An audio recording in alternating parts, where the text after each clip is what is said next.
Fundur settur í borgarstjórn Reykjavíkur þriðjudaginn 2. febrúar 2016 og við göngum til fyrsta liðar útsendri dagskrá sem tillaga að viðauka vegna hagræðingaraðgerða 2016 samanber 29. lið fundargerðar borgarráðs frá 28. janúar til máls tekur hv. borgarstjóri.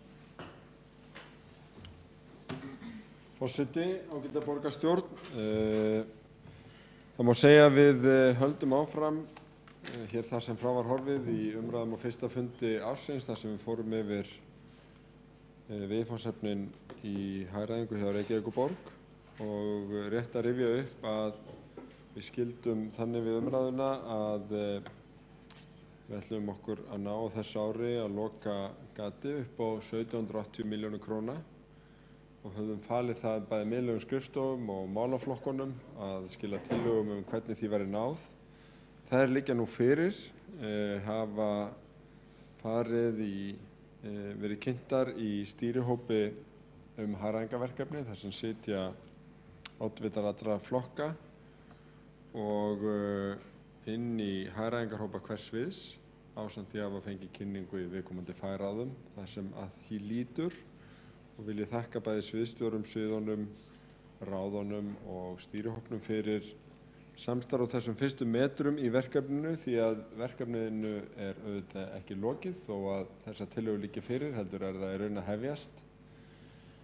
En ég held að við getum verið sammála að þau leiðarljós sem lagt var upp með í upphafi hafi verið höfð í heiðri að standa vörð grunnþjónustu en leita hagkvæmari leiða til að veita hana, að halda gjaldskrám í hófi, að takmarka fjölda stöðugilda og hægja á nýráðningum eftir því sem kostur að horfa á betri nýtingu húsnæðis og innkaup. Þetta voru leiðarljósin og áherslan á sjálfbæran rekstur borgarsjóðs þar sem tekjur í samræmi við útgjöld. Það þýðir að við þurfum að létta á rekstrinum og við gerum þessa hagræðingarkröfu sem að meðaltali 1,6% á reksturinn, meira á miðlæga reksturinn og stoðþjónustuna, eða 5%. Og það held ég að sé skynsamlegt og eðlilegt að byrja á ráðhúsinu og miðlægu þjónustunni og stoðþjónustunni en standa vörð það sem viðkvæmast, sem grunnþjónustan. Það skiptir mjög miklu máli að við fylgjum þessu fast eftir, tímasetjum þessi áform og höfum þau mælanleg þannig að við getum fylgst með þeim ársfjórðung fyrir ársfjórðung og þannig tryggt árangur á árinu.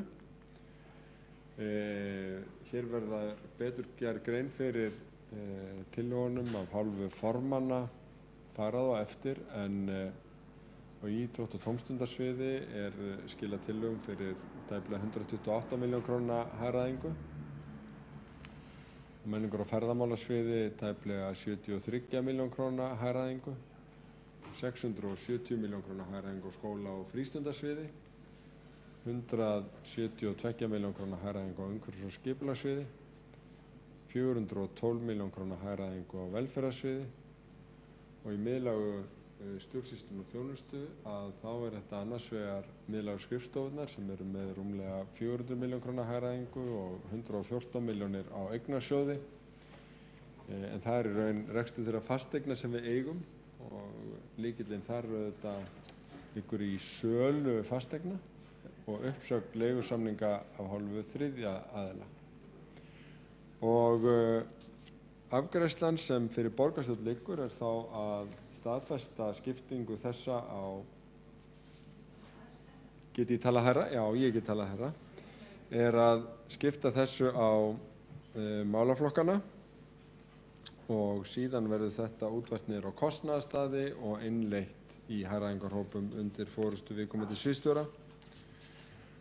Og það ákveðnir liðir hér sem koma til jafnréttismats eins og gert grein fyrir í tillögunni og það hlut af því að standa faglega og vel að þessu með mikilli virðingu fyrir þeirri starfsemi sem borgin stendur fyrir, því starfsfólki sem hér vinnur, en leið þeim einbeitta ásetningi sem mikilvægt að létta reksturinn þannig að tekjur dugi fyrir gjöldum. Háttvirtur borgarstjóri hefur lokið máli sínu og þá Halldór Halldórsson, borgarfulltrúi, næstur á mælendaskrá.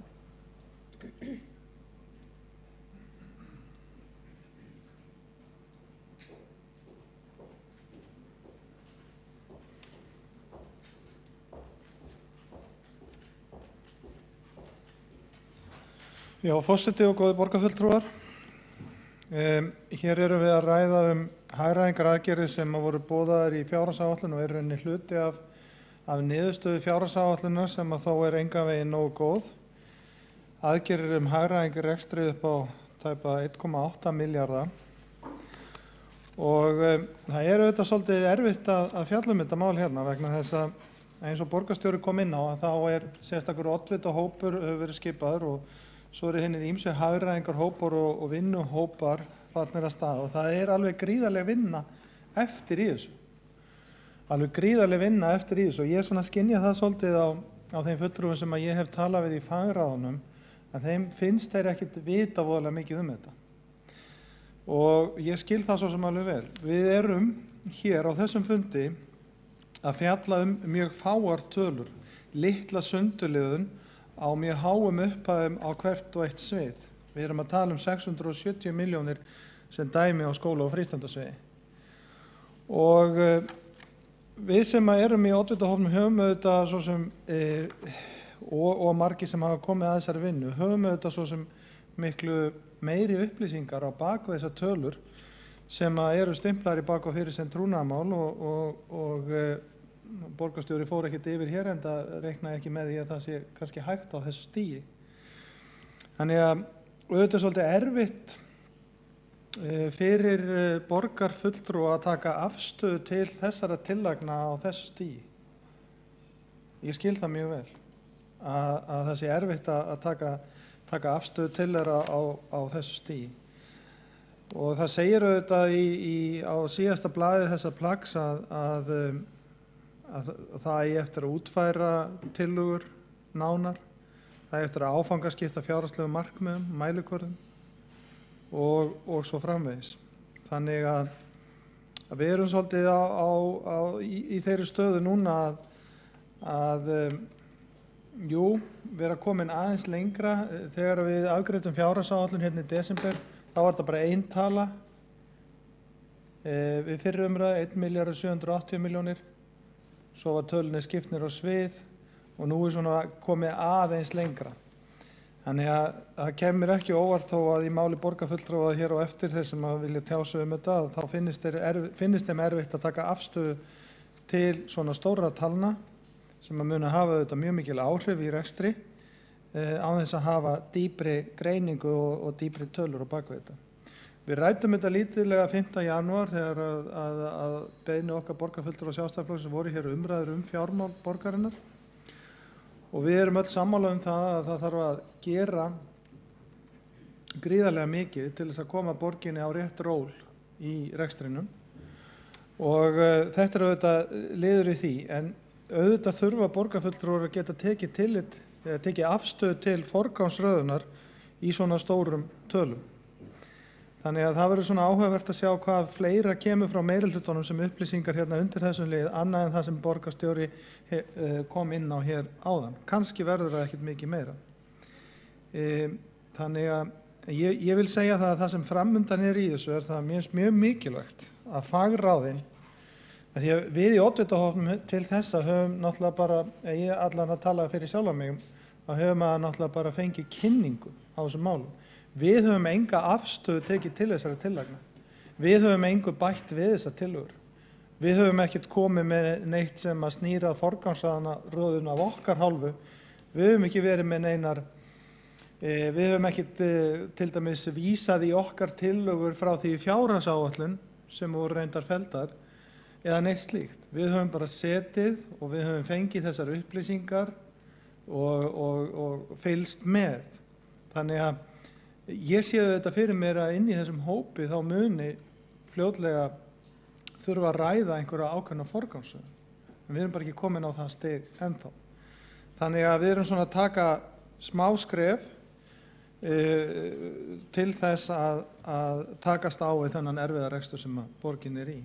Og mér finnst mjög mikilvægt, ég ætla að ljúka á því að segja það, að fagráðin, hvert og eitt fagráð fái að fylgjast með þessu jafnt og þétt og hafa áhrif í ferlinu. Vegna þess að þar liggur svo mikil þekking á hverju og einu viðfangsefni.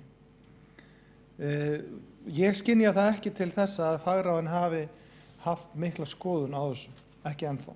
Og mér finnst það mjög mikilvægt vegna þess að það snýr að forgangsröðun og það snýr líka að mismunandi svona afstöðu, pólitískri afstöðu til ákveðina hluta í forgangsröðunni. En að því sögðu þá höfum við borgarfulltrúar Sjálfstæðisflokksins ítrekað gagnrýnt það að reksturinn hefur undið upp á sig, hann of þungur, það hefur verið of mikið svona sjálfvirkni í útgjöldum. Ég nefndi hér að stöðugildi sem ekki enn hafa komið skýringar á fjölgun frá 2010 kosta 1,7 milljarða á ári, þannig að það að mörgu að hyggja. Það að mörgu að hyggja og þetta snýst svo sannarlega pólitíska forgangsröðun sem við erum ekki komin inn í ennþá. Við erum ennþá bara að fá upplýsingar innan úr kerfinu. Þannig að það staðan eins og hún núna og mikil vinna eftir til þess að það getur orðið að veruleika 1.780.000.000 verið skorna niður á þessu ári. Og höfum það hugfast að fjárhagsáætlunin afgreidd með þessari hagræðingartölu inni, samt sem áður, þó að þessi 1.780.000.000 náist, þá samt sem áður niðurstaða fjárhagsáætlunar fyrir árið 2016 mjög vond.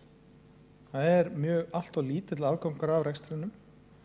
Þannig að takist ekki að ná þessum 1780 milljónum hérna, 1.780.000.000, þá erum við í vanda og ég auðvitað skynja það að það getur ekkert allt hérna gengið upp og þá þurfum við auðvitað að finna nýja leiðir. Og það það sem að mun koma auðvitað að mínu viti inn í oddvitahópinn, að það það að ræða einhverja aðra leiðir líka sem valkost á móti því sem mögulega gengur ekki upp í þessu. Halldór Halldórsson, borgarfulltrúi, hefur lokið máli sínu og næstur tekur til máls borgarfulltrúi Skúli Helgason.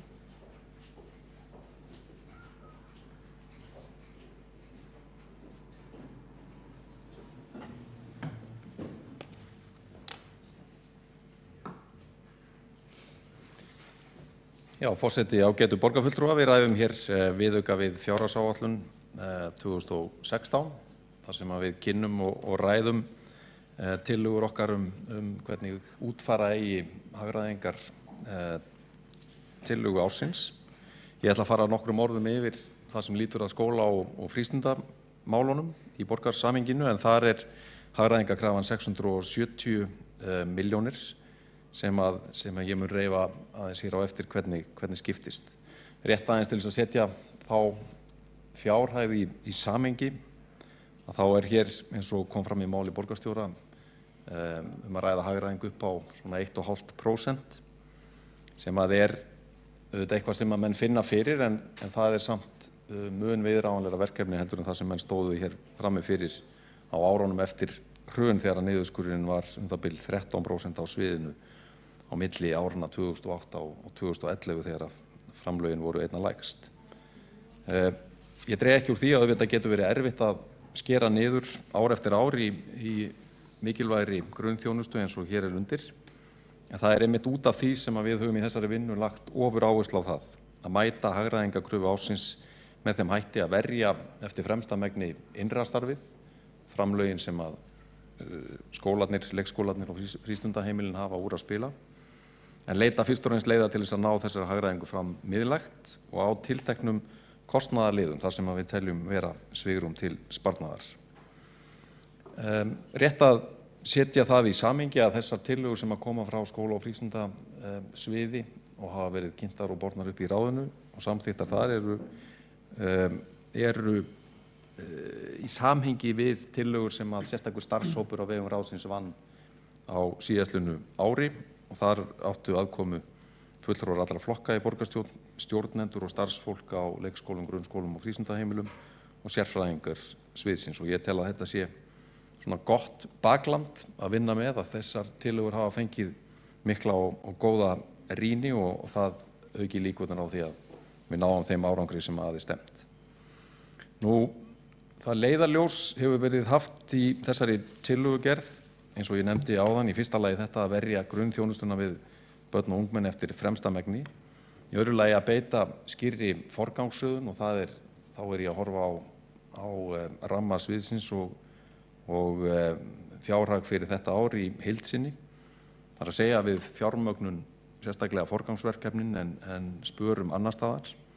Mikil áhersla er á fækkun stöðugilda og þá sérstaklega á miðlægu skrifstofunni og í stjórnuninni.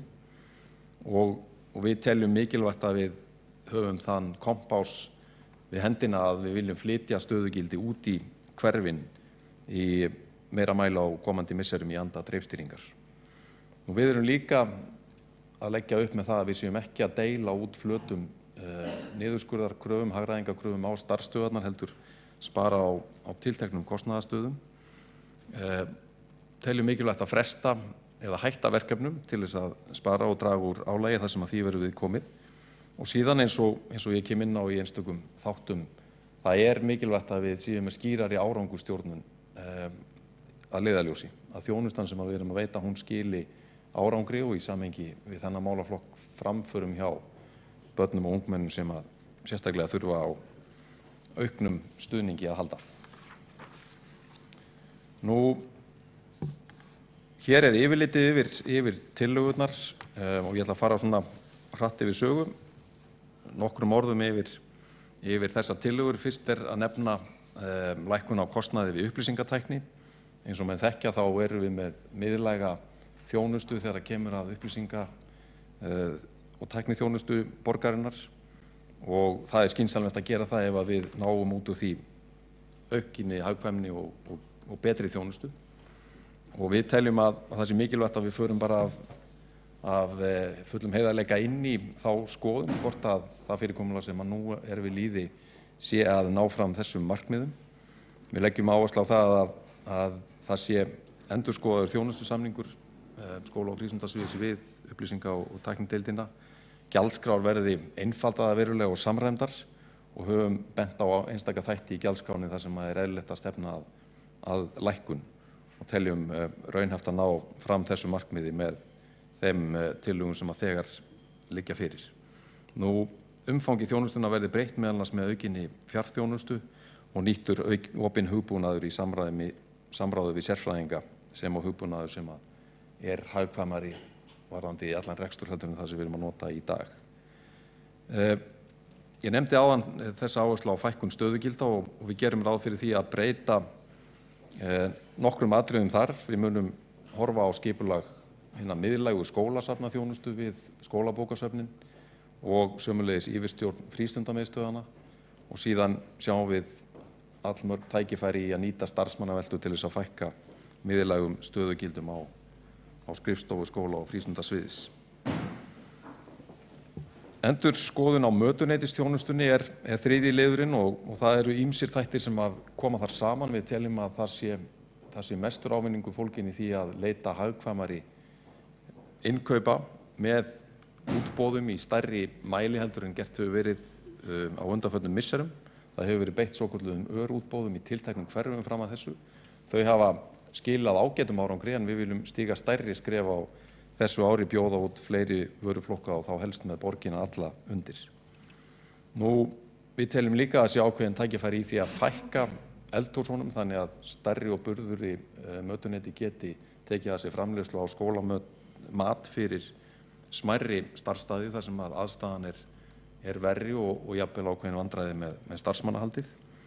Við viljum líka auka samræmingu og samstarf varðandi matselana, hráefna matselana sem að notaðir eru og loks eru ákveðin tækifæri til útvistunar í takmörkuðu mæli þar sem að sérstakar aðstæður eru uppi en ég legg áherslu á að við lítum svo á að það sé frekar undantekning fremur en reglan. Og þarna er til mikils að vinna. Hráefniskostnaðurinn er 1300 milljónir króna á hverju ári, auk launa og annars rekstrakostnaður. Við erum með 100 starfsstöðvar sem eru að reka mötuneyti og þarna þurfum við að ná betri árangri og teljum að það séu ýmis tækifæri til þess eins og ég hef reifað. Almennt séð mikil áhersla á það að ná fram hagstæðara innkaupsverði í málaflokknum, ekki bara þegar það lítur að mötuneytinu, heldur sömuleiðis í öðrum rekstrarvörum. Það er augljóst að það er gríðarlegt magn af pappír sem er keypt inn fyrir skólana og leikskólana í borginni og frístundaheimilin, sömuleiðis mikill kostnaður sem liggur í ýmiss konar tæknibúnaði, tölvukosti, ljósritunarvélum og svo framvegis. Svo ekki sé talað um hreinlætisvörur og aðrar rekstrarvörur og þarna höfum við ekki að mínum mati nýtt nægilega vel innkaupa afl borgarinnar og stærðar hagkvæmni til þess að ná fram bestu verðunum. Orkusparnaður, þar liggja fyrir ákveðnar tillögur frá sérstökum starfshópi sem að við viljum rýna vel og hrinda í framkvæmd eftir fremsta megni. Og síðan eru uppi hugmyndir sem að við höfum þegar tekið upp við menntamálaráðuneytið um það að það væri ástæða til þess að skoða fyrirkomulag sundkennslu á unglingastigi. Það hefur verið bent á það alloft að þegar að nemendur hafa lokið efsta sundstigi þá væri eðlilegt að kerfið okkar væri þannig byggt upp að þáttaka þeirra í sundi eftir það væri valkvæð eða að sundkennslu lyki almennt í 9. bekk. Það er heilmikið fjármagn dagbundið í þessari sundkennslu og þeirri skyldu sem að umlykur hana og heilmikill kostnaður við það að flytja börn á milli og miðað við að námskrá ætti að vera hægt að koma til móts við fjölbreyttan áhuga unglinga á íþróttaiðkun í stað þess að skylda þá til áframhaldandi sundiðkunar eftir að þeir hafa lokið tilskyldum prófum.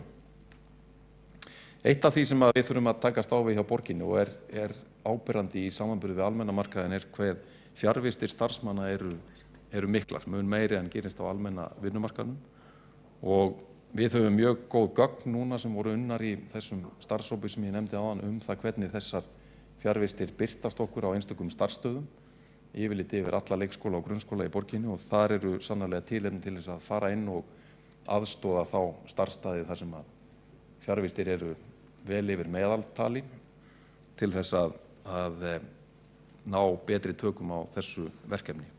Og þarna eru gríðarlegir fjármunir undir það. Borgin þarf að fjármagna forföll upp á 1 milljarð króna á hverju einasta ári og það er til mikils að vinna að ná þeim kostnaði niður og við viljum gera það með jákvæðum formerkjum, með heilsueflingu, með stuðningi við stjórnendur, hvatningu og eftirfylgni sem að vonust eftir að bæti starfsandan, létti álag á starfsmenn og á endanum bæti þjónustuna við börn og nemendur. Einn af þeim liðum í okkar búskap sem að hefur vaxið mjög hratt á undanförnum árum er síðan sérkennsla og stuðningur við börn á leikskólum og þróunin þar er býsna hröð á stuttum tíma. Frá 2009 hefur kostnaðurinn við sérkennslu á leikskólum vaxið úr rúmum 300 milljónum í tæplega 1100 milljónir og nær tvöfaldast fjöldi þeirra barna sem að njóta þessara þjónustu í leikskólunum. Hér eru þetta mjög viðkvæmur málaflokkur á ferðinni og okkar ætlun er svo að rýna vel þetta skipulag, grafast fyrir það hvernig stendur á þessari miklu fjölgun. Við höfum ákveðna vísbendingar það og það er augljóst að greiningum hefur fjölgað mikið. Enda er kerfið okkar þannig byggt upp að það er skýrt samhengi á milli greiningan annars vegar og þess fjármagn sem að úthlutað er til leikskólana til þess að þjónusta viðkomandi börn. Við munum enga breytingar gera varðandi þau börn sem eru með alvarlegar raskanir eða fatlanir. En við munum skoða svona vægari tilvíkin og eru með hugmyndir að fara inn með endurskoðun og skipulagi þjónustunar. Ég nefni sérstaklega sem dæmi börn sem að greinast með málþroska röskun. Þar eru stór hluti börn af erlendum uppruna og það hefur verið færð fyrir því góð rök að það sé í raun og veru ofrausn að vera að greina viðkomandi börn með málþroska röskun þar sem að þurfi að færa þessum börnum sé fyrst og fremst meiri þjálfun í að tala íslensku. Þau séu eðlilega á öðrum stað og með lakara veganesti heldur en innfædd börn þegar kemur að því að tala íslenskuna og þar skipti öllu máli að vera bara með markvissa þjálfun og að það séu fleiri aðilar sem að komi að því heldur en þeir einstaklingar sem að sinna sérkennslunni inn á leikskólunum í dag. Og það eru nokkrir hlutir sem að við gerum tillögur að verði lagaðir í fyrirkomulagi úthlutunar, minni átta breytingar á úthlutun stöðugilda til sérkennslustjóra, endurskoða skipulag á þjónustu við börn með málþroskaröskun, breytt aðferðafræði við úthlutun til leikskóla og loks fækkun á úthlutunarfundum. En takmarkið þetta og við höfum einsett okkur það að fara inn með markvissari og hnitmiðari ráðgjöf og handleiðslu beint inn á gólf á leikskólanum til þess að ná þessum markmiðum. Og samhliða þessu reyndar verið að rýna síðan allt fyrirkomulega sérkennslu í leikskólum, grunnskólum og frístundaheimilum og þá erum við með úthlutunarlíkunin öll undir. Húsnæðiskostnaðurinn hann einn af veigamestu þáttunum í rekstri skóla og frístundasviðs, kringum fjórðungur af allri veltunni bundin í húsnæðinu og það einbeittur ásetningur okkar og tillögugerð bæði frá þeim starfshópi sem ég veitti forstöðu og öðrum starfshópi sem fjármálastjóri borgarinnar veitti forstöðu og kom með gagnlegar tillögur sömuleiðis inn í framtíðina að við lækkum húsnæðiskostnaðinn og það viljum við gera með ýmsum hætti með því að fækka fermetrum, með því að ná samstarfi milli grunnskólans og frístundarinnar að frístundastarfið í auknum mæli færist inn í grunnskóla húsnæði þar sem að þess kostur og það myndi losa þá fjármagn sem í dag bundið í færanlegum kennslustofum og í leigu húsnæðis frá þriðja aðila. Nú í þeirri vinnu sem að fór fram í starfshópnum fyrrnefnda komu fram ákveðnar hugmyndir aukið samstarf og sameiningu starfsstöðva. Þær hugmyndir lúta meðal annars að því að skoða hvort það hægt sé að búa til sterkari faglegar og rekstrarlegar einingar inn í framtíðinu og við höfum ákveðin dæmi þar sem við viljum rýna vel í samstarfi við starfsfólk og foreldra en við teljum að það séu tiltekin tækifæri sem að eðlilegt sé að skoða. En vissulega þarf að læra af reynslunni, huga vel að mótvægisaðgerðum sem að styrkja starfsandann og bæta aðbúnaðinn á starfsstöðunum. Loks eru síðan ýmis verkefni sem að telja samtals 90 milljónir. Við erum þar meðal annars að horfa svona í eigin barm. Það ýmis verkefni sem að sviðið sjálft stendur að, ráðstefnur, afhending verðlauna, ferðakostnaður ráðsins hann verður tekið niður um 50%, reyndar ekki háar upphæðir þar, 2 milljónir niður í eina. En það hægt að samnýta til dæmis ýmsar athafnir sem að lúta hvatningaverðlaunum, íslensku verðlaunum og fleiri verðlaunum sem að við getum haldið áfram og staðið vörðum án þess að verja svo miklum fjármunum í eins og gert hefur verið. Nú síðan vil ég loks í lokin rétt rifja það upp að við erum með tiltekið fjármagn til forgangsverkefna, stefnumótunarverkefna sem við höfum kallað umbótaþætti og þar undir í fyrsta lagi læsi, aðgerðir til þess að efla málþroska, lestrarfærni og lesskilning bæði í leikskólaumhverfinu, grunnskólanum og frístundinni. Það fjölmenningin, fjármagn til þess að efla móðurmálskennslu barna af erlendum uppruna og stuðning við íslensku nám þeirra. Það eru atriði sem að flokkast undir lýðræði, jafnrétti og mannréttindi og eru þar eins konar nemendamiðun og valdefling í skólastarfinu. Þar eru ýmis tækifæri í þróunarstarfi sem að við munum kynna nánar fyrir starfsstöðvunum og það sama á við áherslu okkar á aukið vægi verktækni og listnáms með sérstöku frambúði námstækifæra og tilboða. Loks munum við halda áfram námsstyrkjum til þess að auka fagmennsku starfsfólks á leikskólum og tryggjum ákveðið fjármagn til starfsstöðvanna, sérstaklega grunnskólana í fyrsta áfanga, til innleiðingu umbótaþátta með áherslu á skólaþróunina. Ég læt þessu loki hér legg áherslu á það að þetta einungis fyrsti áfangi í flóknu verkefni. Niðurstaðan hún stendur mjög á fellu með því að við náum góðu samstarfi við okkar fólk inn í leikskólunum, grunnskólunum og frístundamiðstöðvunum. Mörg af þessum atriðum þau tengjast því að við þurfum að fá menn í lið með okkur við að ná fram húsnæðissparnaðinum, við að ná fram hagkvæmni inn í mötunetunum og svo framvegis. En við höfum þegar kynnt þessar tillögur fyrir stjórnendum bæði í leikskólum og grunnskólum og teljum að það sé svigrúm til þess að þétta raðirnar utan þessi markmið. Skúli Helgason, borgarfulltrúi, hefur lokið máli sínu og þá tekur næst til máls borgarfulltrúi Ilmur Kristjánsdóttir.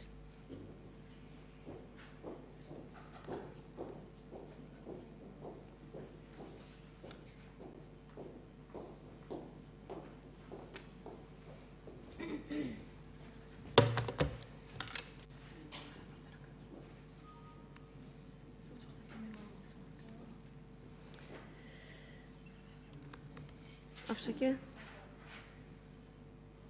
Forseti, borgarfulltrúar. Ég ætla að gera grein fyrir tillögum velferðarsviðs þegar ég get opnað tölvuna mína.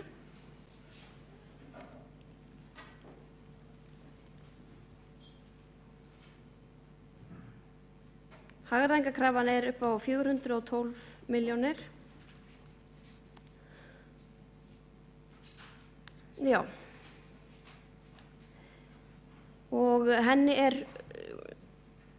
það er engin glæra, henni skipt þannig að í fyrsta lagi fjárhagsaðstoðin.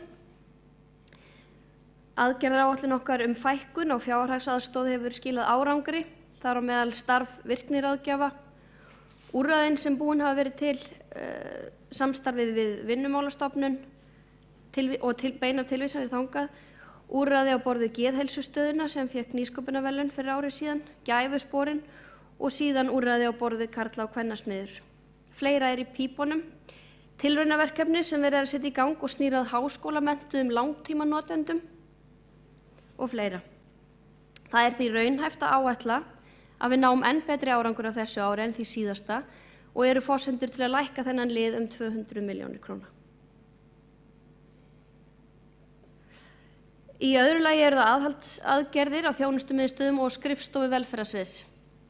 Þær munu fyrst og fremst snúa að því að hagræða í stjórnunarþáttum með því að forstöðumenn sinni fleiri en einum stað eins og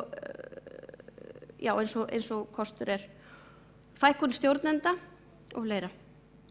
Gætt að því, eins og kostur er, að þetta komi ekki niður á þjónustunni en ávallt horft til þess að gera hlutina með hagkvæmum hætti.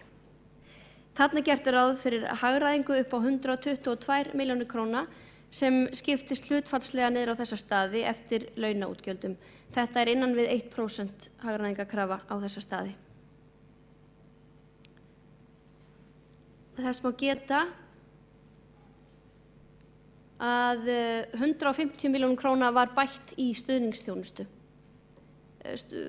liðveislu og frekari liðveislu.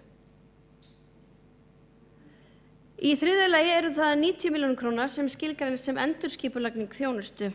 Þar er helst verið að horfa til þátta sem snúa að tvíverknaði á milli sviða, fækkun fermetra og rýning á því hvernig hægt er að endurskipuleggja þjónustuþætti, ekki einungis til að hagræða, heldur einnig til að bæta þjónustuna, skoða rekstur. Það er öllum ljóst að því lengur sem dregst að taka ákvarðanir, því minna sparast á árinu 2016 og gott fyrir alla að finna fyrir smá tímapressu. Hins vegar verðum við að hugsa hlutina til enda og vanda til verks ef vel á að gera. Ég veit að velferðarráð, þar með talin minnihlutinn, sammála að víða innan velferðarkerfisins leynast tækifæri til að bæta þjónustu og hagræða leið. En það græðir enginn á því að tekna sér ákvarðanir í fljótfærni eða að óígrunduðu máli. Þetta eru pólitískar ákvarðanir sem þarf að taka í samræmi við stefnu hverfavæðingu og nærþjónustu og eins rekstrarlegar ákvarðanir sem þarf að leggjast yfir.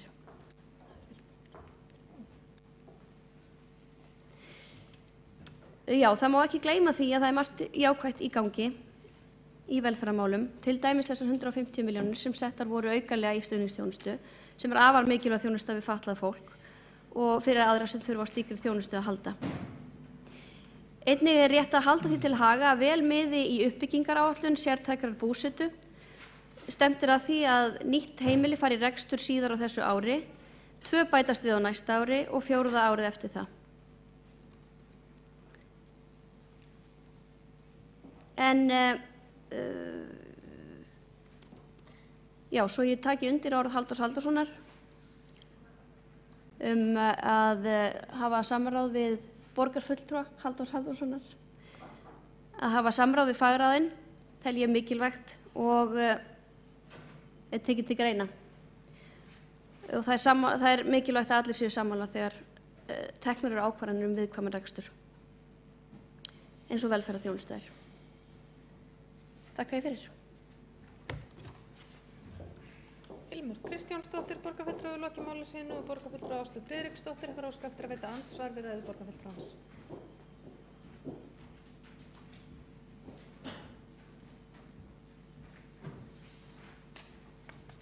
Forseti, borgarfulltrúar, mig langar til að gera athugasemdir við þessar hagræðingartillögur sem liggja hér fyrir og varða velferðarráð. Því að ég get nú ekki betur séð en hér sé á ferðinni það mesta vanmat sem bara lengi hefur sést.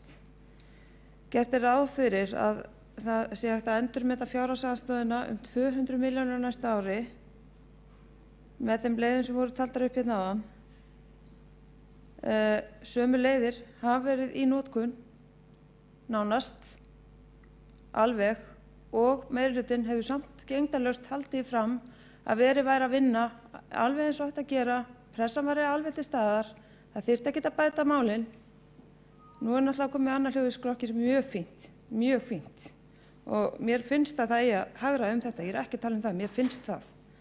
En þetta held ég bara, þetta er vanmat, þetta gengur aldrei upp. Það sem hefur gerst núna undanförnum 2 árum er nákvæmlega þetta að atvinnuástandið er mjög gott. Það er mjög gott. Það er hins vegar ekki nægilega mikið pressa og ekki nægilega mikið unnið af því að aðstoðarfólki var að komast út af aðstoðinni.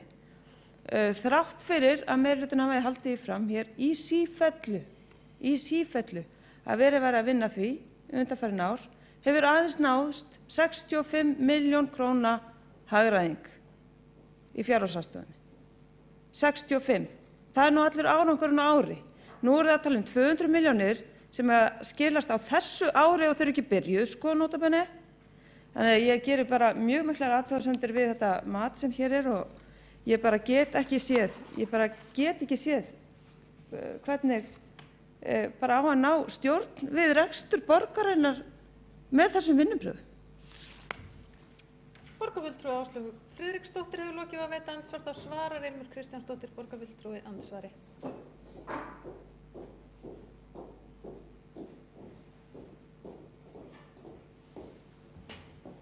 Forseti, virðulegu borgarfulltrúar. Ég veit ekki hvaðan þú hefur 65 milljónir. Í mínum bókum eru það 150 sem spöruðust á síðasta ári og vel var í gefið eftir að til dæmis nýtt fyrirkomulag með Vinnumálastofnun og sviðið telur þetta séu raunhæfar tölur, 200 milljónir. Af því að eftir hálft síðasta ár þá spöruðust 150 milljónir. Eftir aðgerðir sem voru gerðar mitt síðasta ár. Borgarfulltrúi Ilmur Kristjánsdóttir hefur lokið að svara andsvari og forseti minni borgarfulltrúi á að ávarpa hvern annan með fullu nafni og starfstitli, en þá veitir andsvar öðru sinni borgarfulltrúi Áslaug Friðriksdóttir.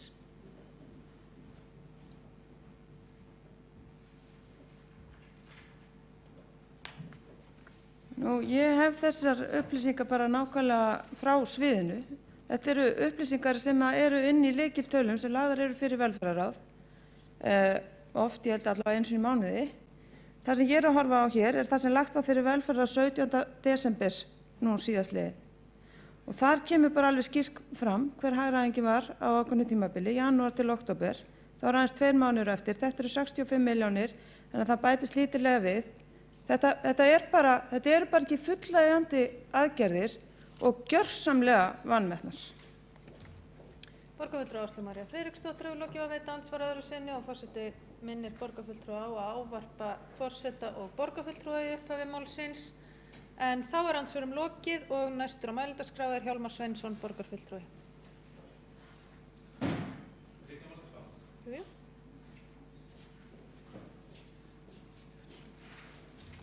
Forseti og ágæta borgarstjórn. Ég ætla kannski að byrja á að vitna í ræðu mína í þessum sal frá því í desember þegar fjárhagsáætlun fyrir 2016 var rædd að þá tók ég skýrt fram að það er svo hagræðing eða svo hagræðingarkrafa og krafa einhverju leyti breytta forgangsröðun sé gerð undir þeim formerkjum að það sé ekkert slakað á megin stefnu borgarinnar, borgarstjórnar meirihlutans allavega, hvað varðar umhverfismál, hvað varðar vistvænt skipulag byggðarinnar.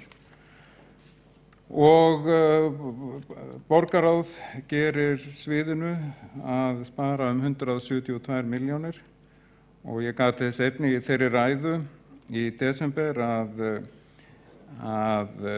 hlutunum verður forgangsraðað í þágu vistvænnar umhverfisstefnu og vistvænnar ferðamáta og þó er það svo að í heildina þá er skorið niður af áætlaðri hjólreiða áætlun 60 milljónir.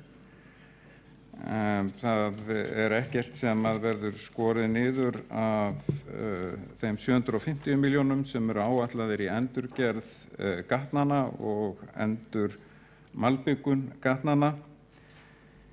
En í stuttu máli að þá er þessi áætlun breytta forgangsröðun og sem á að skila 170 milljón króna sparnaði, 172 milljón króna sparnaði, gengur út á að útfærslu á forgangsröðun og tekjuauka og það er mikilvægt leiðarljós að forgangsröðunin leiði sem allra minnst til nokkurrar þjónustu skerðingar. Hún felur í sér að það verður ekki ráðið í laus stöðugildi og hún felur í sér verulega hagræðingu í miðlægri stjórnsýslu og mun meðal annars leiða til þess að stjórnendum fækkar, aðkeypt vinna verður minnkuð og hægt verður á einhverjum verkefnum til að mynda stígagerð í útmörk og vinnu við hverfiskipulag. En til að vera aðeins nákvæmari að þá er rétt að geta þess að þessi áætlun hagræðingu upp á 172 milljónir var kynnt í umhverfis- og skipulagsráði miðjan janúarmánuð. Ef man rétt, það eru einhverjar umræður en ekki miklar þó. Það var ágætis kynning og þetta lítur þá þannig út að endurmat á tekjum vegna aukinnar veltu og umsvifa hljóðar upp á 60 milljónir. Það verður ekki ráðið í ómannaðar stöður sem að gera 37 milljónir. Hagræðing í miðlægri þjónustu hljóðar upp á 10 milljónir og 500.000. Hverfaskipulag að hægja á því, það eru 10 milljónir, hagræðing hjá skrifstofu umhverfisgæða og heilbrigðiseftirliti 13,1, hagræðing hjá skrifstofu reksturs og umhirðu borgarlandsins 9,rúmlega 1, hagræðing í rekstri gatna og opinna svæða 12,7 milljónir og hagræðing í viðhaldi gatna og opinna svæði 20. Samanlagt 172 459 milljónir. Það er gert ráð fyrir að aukin umsvif í framkvæmdum gefi byggingafulltrúa 15 milljónir í auknar tekjur og að nýir gjaldliðir í gjaldskrá gefin 35 milljónir. Og það er gert ráð fyrir að ný gjaldskrá afnot á borgarlandinu eða framkvæmdarheimildir auki tekjur 10 milljónir. Gert er ráð fyrir að leggja niður starf skrifstofustjóra bygginga, skipulags- og borgarhönnunar og í stöðu lögfræðings hjá byggingafulltrúa og starfsmanns í eftirliti verði ráðið í eitt starf, sérfræðings og verkefni sameinuð. Þá er gert ráð fyrir að leggja niður 2 stöður þjónustufulltrúa í fasteignarhluta hverfastöðva. Í miðlægri þjónustu og skrifstofu umhverfisgæða er einkum dregið úr kaupum og sérfræði þjónustu, kynningarstarfsemi, auglýsingum, ferðakostnaði, kostnaði við aðalskipulag og endurnýjun á áhöldum og tækjum. Á skrifstofu reksturs og umhirðu borgarlandsins er einkum dregið úr kostnaði við búfjáreftirlit, þar sem verkefnið hefur flust að hluta til ríkisins og það verður eins og áður gat hægt á stígagerð í útmörk ásamt því að hagræða í bílaflota, þjónustu og hverfistöða. Í rekstri gatna og opinna svæða verður hægt að þrífa samkvæmt þessum tillögum veggjakrot fyrir þriðja aðila. Það verður breyting á verklagi við vorhreinsun gatna og endurskipulagningu á ýmsum viðburðum. Það verður dregið úr viðhaldi gatna og opinna svæða og einhverju leyti viðhaldi reiðstíga og umferðarljós og umferðarmerkja, þó með þeim formerkjum sem áður gat að í eiginlegu viðhaldi gatna hvað varðar malbikslagningu og nauðsynlega lagfæringar og götum borgarinnar. Það ekki trett í því og það verður 750 milljónir eins og áætlað var. Hjálmar Sveinsson, borgarfulltrúi, hefur lokið máli sínu og Halldór Heiðar Svansson, borgarfulltrúi, þá næstur á mælendaskrá.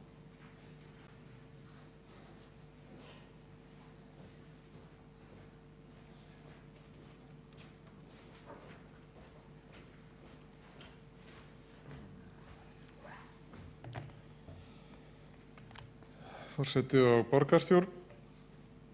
Ég ætla að fara yfir hagræðingar tillögur íþrótta- og tómstundasviðs fyrir hönd formanns ráðsins. Gert ráð fyrir hagræðingu upp á alls 127,7 milljón krónur. Því verður meðal annars náð fram með hækkun tekna. Það felst í hækkun á gjaldskrá tjaldstæða, hækkun á gjaldskrám sundlaugana og einnig gert ráð fyrir aukningu gesta í sundlaugar. Stærsti einstaki þátturinn endurskoðun styrkja upp á 54 milljónir. Þar vegur þyngst lækkun á byggingar- og viðhaldsstyrkjum til félaga. Einnig lækka styrkir vegna afreksmiðstöðvar, landsliðsæfinga, skákfélaga, svonefndra 16+ verkefna og styrkja til hjólagarðs í Skálafelli. Einnig verður hætt að taka umsýslugjald vegna skráningu félaga og fyrirtækja inn í frístundakortskerfið.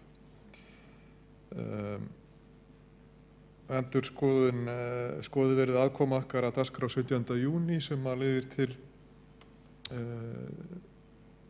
sparnaður upp á 5 milljónir. Hagræðing á ýmsum miðlægum liðum nemur 14 milljónum og fjölskyldu- og húsdýragarðurinn og hitt húsið munu hagræða hvort sig 2,5% af kostnaði sem að nemur hjá hvorum sig 9,5 milljón krónum og jafnframt hefur verið samþykkt tillaga í SSA, sambandi sveitarfélagana á höfuðborgarsvæðinu, að samningar við skíðasvæðinu verði ekki verðbættir og það skilar þá sem nemur verðbólgukostnaði. Þá held ég að ég hafi farið yfir það helsta. Halldór Heiðar Svansson hefur lokið máli sínu og þá komið að Birni Blöndal, borgarfulltrúa, að taka til máls.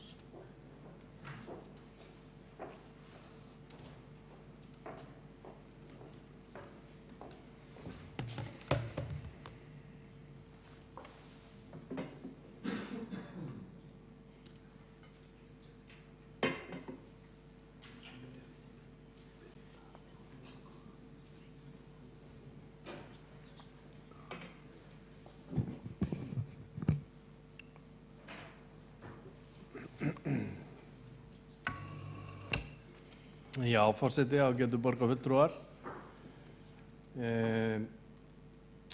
Ég vil nú byrja á því að segja að ég held að við séum nú búin að ná hér saman ansi svona raunhæfum og þrátt fyrir allt, þrátt fyrir erfiðar aðstæður, tiltölulega mildum tillögum í þessum hagræðingaraðgerðum sem að við erum að ræða hér. Það má þetta kannski segja að 1780 milljónir af heildarumfangi borgarinnar séu ekki mjög há upphæð og í prósentum þá þetta auðvitað ekki neitt svona, þetta engin ofur niðurskurður sem við erum að fara hér í gegnum eins og margoft hefur komið fram. Við höfum auðvitað séð það mun svartara á undanförnum árum. En það breytir auðvitað ekki því að á þeim liðum sem að hagræðingin nær til að þar auðvitað finnst fyrir henni og þess vegna er það nú svo að þó að upphæðin sé ekkert gríðarlega há að þá samt mikilvægt að við gerum ekki lítið úr því og við áttum okkur á að áhrifin eru enga síður umtalsverð. Eins og sést auðvitað og maður heyrir í máli þeirra ágætu borgarfulltrúa sem að hér hafa farið yfir það sem að þeirra málaflokkum snýr. Og verkefnið er þrátt fyrir allt ansi snúið. Hagræðing og svona straumlínulögun rekstrar alltaf snúið verkefni. Þetta er forgangsröðun og það sem að meira er að við erum auðvitað að stefna að langvarandi sparnaði. Við hefum gengið í gegnum tímabil hér frá 2009 cirka sem að hafa auðvitað oftar en ekki verið hugsuð sem svona tímabundin sparnaður, tímabundin niðurskurður á einhverju starfsemi, einhverju þjónustu sem við myndum svo ná tilbaka þegar betur árar. Og það auðvitað, ég held að við eigum aldrei að þreytast á því að benda á að það auðvitað einhver brenglun í skiptingu tekjustofna þegar að ríkið nýtur stærsta hluta þess ábata sem að fæst af til dæmis hinni miklu sprengju í komum ferðamanna til landsins. Vissulega fær borgin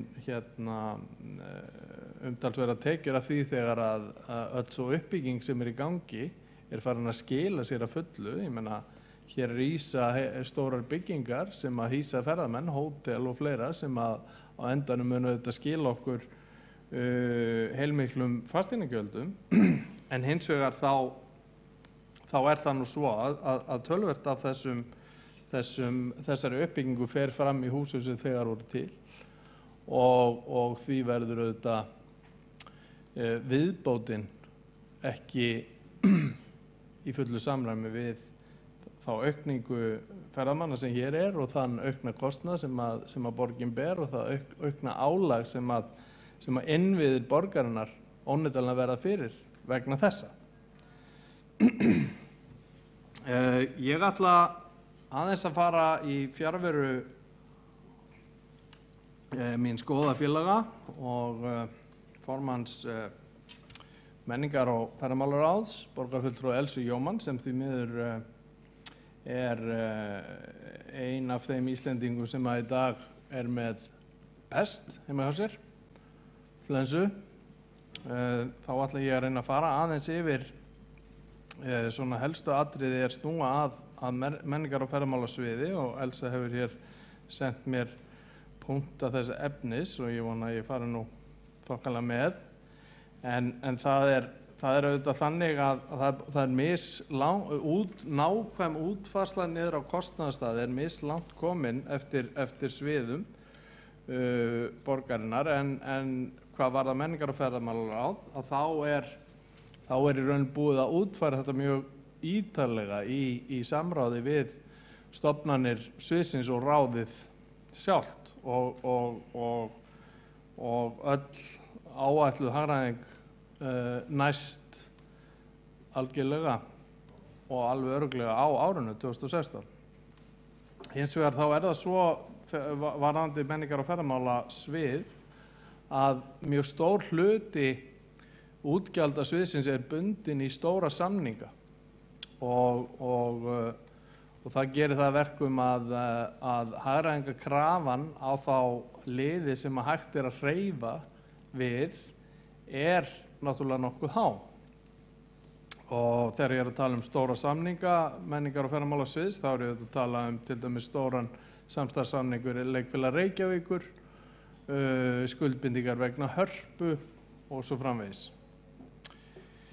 Nú það sem var haft í forgangi og er í forgangi er að skera niður miðlægt og þar er meðal annars fresta ráðningum á skrifstofu og farið í niðurskurð á sameiginlegum liðum fyrir sviðið í heild.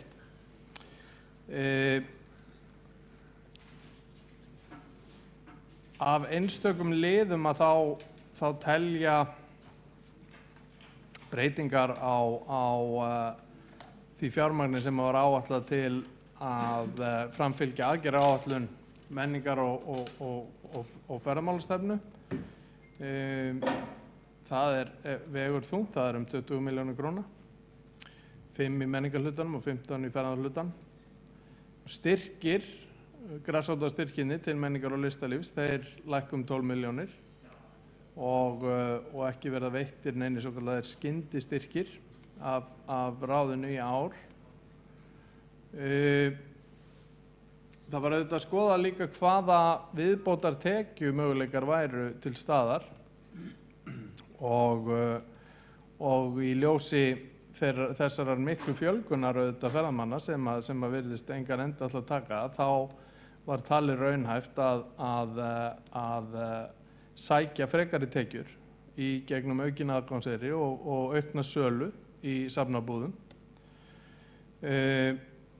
Og þó að þessar tekjur séu náttúrulega áætlaðar og ekki hendi fyrir að þær eru komnar, þá er það nú metið sem svo að það sé fyllilega raunhæft að áætla þessar tekjur með þessum hætti.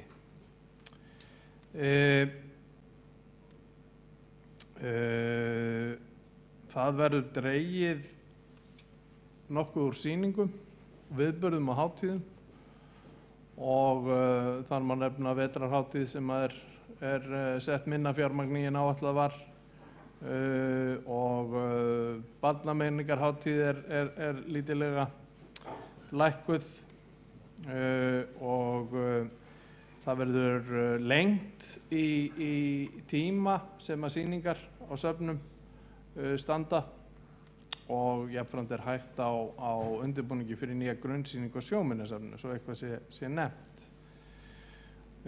Og þá er ráðgert að draga saman í launakostnaði á stofnunum sviðsins og heildarsamdráttur í launakostnaði verður þannig 18,5 milljón í heildina. En annað sem má nefna er að nýmiðlun sem eru sérverkefni sem er ætlað að styðja við og stuðla þróun í nýmiðlun í starfsemi stofnana sviðsins er tekið niður. Þar er nú reyndar liður sem að er slegið á frest. Þetta er ekki eitthvað sem við ætlum að hætta alveg með en á þessu ári er það tekið niður og þar liggja 5 milljónir króna. En svona þetta er það helsta. Það er auðvitað kannski má segja þetta fer auðvitað eftir í hvar þú stendur eins og ég var að segja hér í byrjun, hvernig niðurskurðurinn horfir við og fyrir stofnanir sviðsins að þá er auðvitað þungt að þurfa að skera niður, fresta ráðningum eða jafnvel jafnvel uppsagnir sem reyndar kannski ekki í þessu tilviki en sums staðar annars staðar. Og að sama skapi þá er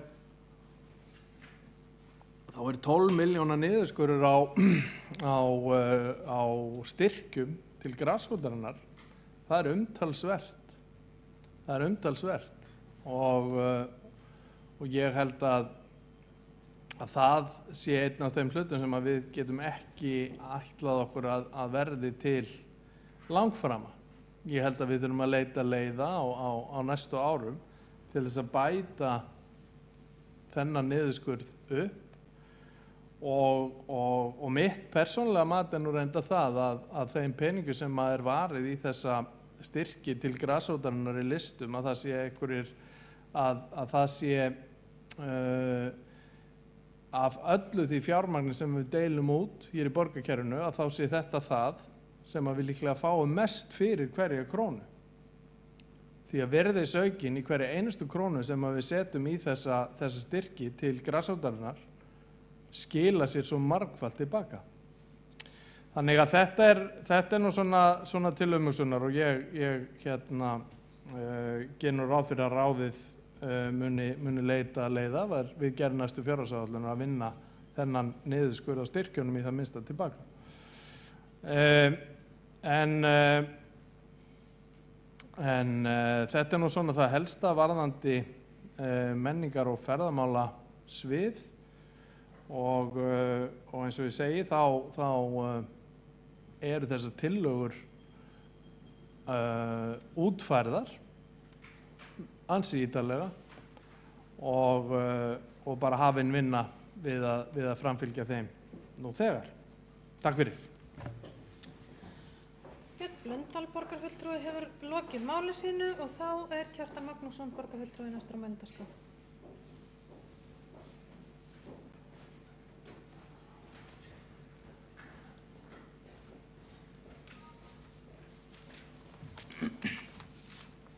Forseti, góðir borgarfulltrúar. Við sjáum það glöggt hér í dag hve mikil óstjórn er í fjármálum borgarinnar. Núverandi borgarstjórnarmeirihluti hefur gersamlega brugðist í hlutverki sínu að stýra fjármálum borgarinnar með öruggum og farsælum hætti. Þetta kemur fram með ýmsum hætti. Birtist mjög skýrt í fjárhagsáætlun sem hér var samþykkt 1. desember síðastliðinn, algjörlega óburðug fjárhagsáætlun. Þrátt fyrir að fjárhagsáætlunarferlið hafi aldrei hafist jafn snemma eins og síðasta ári, þá tókst borgarstjórnarmeirihlutanum hér í Reykjavík ekki að skila fjárhagsáætlun sem stóðst kröfur. Það má jafnvel gera ráð fyrir að þetta áætlunin hún dansi á línu hins löglega vegna skilyrði eða krafna sem eru gerð til fjárhagsáætlana gerðar í sveitarstjórnarlögum. En meirihlutinn kaus einhvern veginn að bjarga sér með því að koma með risastóra óútfærða hagræðingarkröfu, samþykkja hana í fjárhagsáætluninni og vísa vandanum einhvern veginn til fram yfir áramót. Og það fer ekki hjá því að menn hafa setið með sveittan skallan á ýmsum borgarskrifstofum í desember og janúar til þess að útfæra hagræðingartillögur til þess að stoppa upp í gatið. En það mun ekki einu sinni duga til því það er alveg ljóst að rekstur borgarinnar verður ekki góður á þessu ári þrátt fyrir þessar tilraunir til að bæta stöðuna sem eru því í sumum tilvikum mjög fálmkenndar, svo ekki sé meira sagt. Þannig að við stöndum hérna í byrjun febrúar og ég lít svo á að þessi fundur hér í dag sé einhvers konar framhald á fundinum, fjárhagsáætlunarfundinum eða seinni fundi afgreiðslu fjárhagsáætlunar sem var í desember.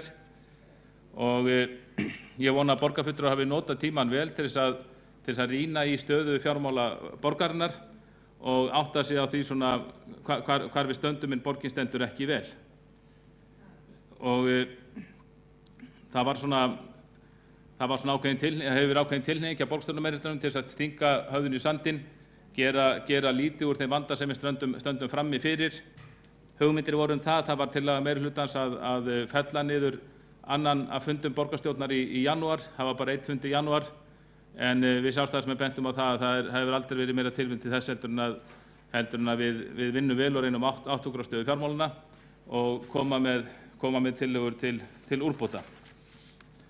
Nú, ég vil í sjálfu sér þakka fyrir þá vinnu sem við átti stað á sviðunum til þess að rýna fjármálin og koma með sparnaðartillögur.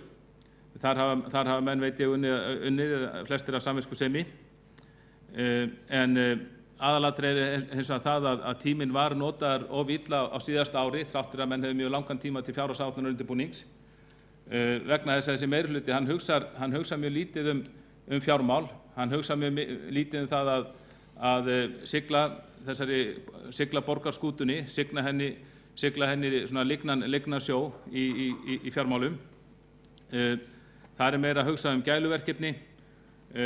Maður finnur það að borgarstarfsmenn í ráðhúsinu, þeir eru meira uppteknir af því einhvern veginn að hampa borgarstjóranum eða viðburðarstjóranum í Reykjavík heldur en að setja á fund og vera með raunverulega vinnu í fjármálum. Fyrir nokkrum árum þá lögðum við borgarfulltrúar Sjálfstæðisflokksins til að það skipuð sérstök nefnd til þess að rýna fjármál borgarinnar, sérstök sparnaðarnefnd, og þar reynt að víkka út hlutverk borgarfulltrúa og kjörinna embættismanna. Hér áður fyrr þá sat svokölluð sparnaðarnefnd, hún hét það var þá eingöngu skipuð embættismönnum og það alltaf að líta til fordæmis í þessu samhengi vegna þess að þá stóð borgin miklu sterkari vígi fjárhagslega heldur en hún gerir núna. En við sáum það fyrir okkur að með slíkri nefnd þá hægt að virkja fleiri en áður í þessari vinnu. Það var hægt að virkja borgarfulltrúa, ekki endilega bara oddvita flokkan eins og mér skilst að borgarstjóri sé að reyna núna. En þar myndum við reyna að ná kannski mikilvægu samtali milli borgarfulltrúa, milli embættismanna, og við myndum líka fá utanaðkomandi ráðgjafa til þess að fara í gegnum reksturinn með okkur og koma með hagræðingartillögur. Fyrir 10 árum, þegar Sjálfstæðisflokkurinn tók við völdum, settist í meirihluta, þá fullyrði ég, þá voru borgarfulltrúar í mun ríkari mæli kallaðir að vinnu við fjármál borgarinnar, og það var ýmislegt reynt að gera til þess að auka samstarf þeirra og embættismanna. Það er stundum sagt að það sé ákveðin múr sem umlyki embættismenn sem borgarfulltrúar sumir jafnvel sjá aldrei yfir, en þá reyndu menn að auka samstarf í fjármálum milli borgarfulltrúa og embættismanna og fengu líka utanaðkomandi ráðgjafa. Þessi vinna skilaði góðum árangri, skilaði mjög góðum árangri. Margar sparnaðartillögur urðu að veruleika vegna þess að kannski við sem vorum í kerfinu, það voru ýmis atriði sem við innan úr kerfinu áttum erfitt með að koma auga á, en utanaðkomandi ráðgjafar sem voru vanir rekstri, bara bæði út á einkamarkaðnum og líka hjá öðrum sveitarfélögum, voru mun sneggri að koma auga á heldur en við. Og þannig komust ýmis góð mál til framkvæmdar. Við sáum fyrir okkur fyrir nokkrum árum að eitthvað slík vinna þyrfti að eiga sér stað hjá borginni, en skemmst frá því að segja að nú eins og eiginlega flesta tillögur Sjálfstæðisflokks á síðasta kjörtímabili, það var tekið vel í hana og sagt að þetta er skoðað en svo voru bara svæf, það var ekkert gert með hana. Nú, en á síðasta árið þegar menn sá að fjármál borgarinnar voru komin í mikið óöfni, þá vissulega þá lagði borgarstjóri til að það yrði skipuð nefnd sem færi yfir þessi mál og kemur tillögur til sparnaðar, og oddvitar borgarstjórnarflokkanna sitja hér í nefnd, en mér skilst að fundirnir hafi ekki verið margir og ekki langir, og einhvern veginn hef ég á tilfinningunni að verkstjórninni í þeim hópi sé stórlega ábótavant. En vissulega er það þó þannig að hér eru þó komnar hagræðingartillögur sem liggja fyrir, og ég heyri það á formanni borgarráðs sem kannski ber mesta ábyrgð á fjármálunum fyrir utan sjálfan borgarstjórann, að hann er mjög bjartsýnn á það að þessar tillögur muni skila miklum árangri, og hann stóð hér upp í pontu áðan og hann talaði eins og þetta væri ekkert mál. Þetta var, þetta væri nú, ég man ekki alveg hvernig orða það, þetta tæki eitthvað í en ætti ekki að vera mikið mál. Ég vil hvetja hann að forma borgarráðs og rauninni borgarstjóri líka til þess að kynna sér, heyra í fólkinu út á sviðunum, heyra á fólkinu sem er í fjármálunum þar, heyra í okkar mörgu fjármálastjórum um allan borg sem er í rauninni skólastjórarnir sem kannski bera hvað mesta ábyrgð á fjármálum borgarinnar og þeir eru ekki öfundsverðir af hlutskipti sínu þessa dagana. Og formaður skóla- og frístundaráðs kom hér upp áðan og hann sagði að þetta væri 1,5%, 670 milljónir af heildarbudgeti sviðsins og ætti ekki að vera mikið mál eða þetta ætti alveg að vera hægt, en ég vil alveg fullvissa hann það að þetta mun reyna á. Ekki síst vegna þess að við höfum árum saman hjá borginni verið í hagræðingar aðgerðum í skólunum og það má segja að stundum hafi verið beitt aðferðum flats niðurskurðar þótt menn hafi kannski ekki viljað kannast við það, þá hefur það verið gert þótt menn hafi sagt annað í orði í kveðnu. En líka hefur farið bara í einstaka lið og reynt að spara þar. Þetta hefur kannski verið blandað af þessum tveimur aðferðum og það verður að segjast eins og að víða úti í skólum borgarinnar, leikskólum, grunnskólum og frístundaheimilum, þá eru menn komnir mjög langt og farnir að herða sultarólina mikið og skólastjórarauninni farnir að biðja um það að þessi kalekur verið tekin af þeim og það sé rauninni borgarfulltrúar ákveðið það hvaða þjónustu eigi að skerða og hverja ekki. Nú, þessar tillögur sem Skúli Helgason borgarfulltrúi fór hér yfir áðan sem snerta skóla- og frístundaráð sem er kostnaðarsamasta starfsemi í borgarrekstrinum, þá er það alveg rétt að sumir liðir láta ekki mikið yfir sér og þeir svona einhvern veginn kannski, maður getur ímyndað sér fyrirfram að það sé ekki verið erfitt að ná árangri þar. Sumt í þessu er ágætt og er í rauninni algjörlega við takt við tillögur okkar sjálfstæðismanna, sparnaðartillögur sem við höfum talað fyrir í nokkur ár og flutt tillögur bæði í skóla- og frístundaráði og hér á vettvangi borgarstjórnar, en hefur einhvern veginn engan veginn verið tekið. Þar vil til þess nefna endurskoðun á mötuneytis þjónustu. Við höfum hvað eftir annað bent á það við sjálfstæðismenn að þarna sé mikið tækifæri til hagræðingar með því að beita almennilegum útboðsaðferðum eins og til dæmis ríkiskaup gera við rekstri ríkisstofnana. Við höfum vissulega verið í útboðum en örútboðum eins og formaðurinn rakti hér áðan, skilað einhverjum árangri en við höfum bent á það að það sé hægt að ná miklu betri árangri með því að fara bara í almennilega stóru útboð í hráefniskaupum borgarinnar og sá sparnaður með því móti geti numið 100 milljóna. Að vísu er það svo að við fáum fjölmargar ábendingar það að í skólamötuneytum borgarinnar þar sé allt of naumt skammtað fjármagn í kaup á hráefni. Mér finnst mjög mikilvægt að og við höfum vakið athygli á þessu við sjálfstæðismenn á undanförnum árum og við höfum rauninni hvatt til þess að fé verði aukið í hráefniskaupin til þess að bæta hráefnið vegna þess að mér finnst ekki eðlilegt hvað við fáum margar ábendingar það að matnum sé ábóta vant. Það sé ekki vegna lélegrar eldamennsku, hún er mjög góð í flestum tilvikum í skólunum. Það er vegna þess að það eru litlir peningar til kaupa á hráefni. Við með þess að buðumst þess fyrir nokkrum árum í skóla- og frístundaráði að standa með meirihlutanum að hækkun á fæðisgjaldinu, að það geti hækkað það eins umfram vísitölu, þá er jafnvel talað um 15% hækkun, ef tryggt væri að öll hækkunin færi í hráefniskaup og kæmi þannig nemendunum beint til góða.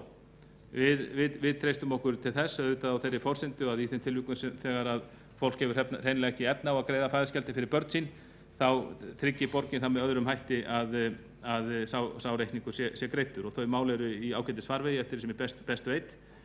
En af ýmsum ástæðum þá komst sú tillaga ekki til framkvæmdar því miður. Allar góðar óskir fylgja þessari tillögu endurskoðun á mötuneytisþjónustu. Ég vara þó mjög sterklega við því að menn einblíni svo á að ná sparnaði sparnaði upp á 160 milljónir í þessum málaflokki að það komi niður á hráefniskaupunum. Við munum kalla eftir því í skóla- og frístundaráði að það fari fram sérstök skoðun á þeim lið þannig að sé tryggt að okkar ágætu kokkar og matreiðslumenn hér í borginni að þeir fá ekki minna fé til kaupa á hráefni. Enda ef við förum í almennilegar útboðsaðferðir sem hafa ekki verið hingað til þá eigum við að ná svo miklum sparnaði mínu mati að það eigi raun að vera hægt að auka við í hráefniskaupunum sem vissulega er þörf á. Þannig að við skulum vona að þarna sé vonarpenningur en ekki villuljós. Ýmsir aðrir liðir ég hræddur að þar kunna reynast villuljós. Ég nefni orkusparnað sem dæmi. Þarna hefur árum saman verið sparað. Vissulega nást árangur að sumu leyti hefur þó við rekið okkur á vegg og það hefur komið fyrir að þarna hafa menn sett sér markmið orkusparnað og sparnað í peningum upp á 10 milljóna sem síðan hefur ekki náðst. Og ég velti fyrir mér af hverju þetta hefur reynt síðustu ár. Það náðist vissulega sparnaður í upphafi fljótlega eftir að kreppan hófst. En ég velti fyrir mér þegar að búið að ná sparnaði í þessu lið og ég fullyrði það að starfsmenn á skóla- og frístundasviði og starfsmenn skólanna eru allir að vilja gerðir til þess að ná sparnaði í orkumálum og hafa vissulega náð honum. Ég velti fyrir mér hve lengi getum við komið með nýja hagræðingarkröfu á þennan lið og ætlast þess að það náðist fram meiri orkusparnaður.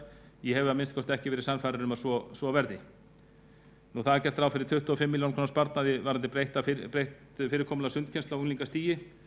Þetta er líka vonarpenningur og þarna er forsendan svo að það náist samkomulag við menntamálaráðuneytið breytingu á sundkennslu og ég verð að segja að mér finnst það ekki mikil varfærni að búast við því að það er einhvern veginn treysta svo mjög á það að það náist samkomulag að hugmyndir Reykjavíkurborgar breytt fyrirkomulag sundkennslu það gangi eftir í viðræðum við ráðuneytið þannig að það setja samþykkja hér í borgarstjórn 25 milljóna króna hagræðing í þessu skyni. En formaður skóla- og frístundaráðs getur kannski upplýst okkur betur það hvað sé þarna bakvið eða hvort að það sé eitthvað leynivopn þarna sem við höfum ekki komið auga á í minnihlutanum. Það er talað frestun á lækkun leikskólagjalda. Það mál frestast áfram enda kannski erfitt að sjá hvernig hægt sé að lækka leikskólagjöld þegar við erum með margvíslegar hagræðingaraðgerðir í gangi í kerfinu. Þannig sjálfur sér allt gott það að segja.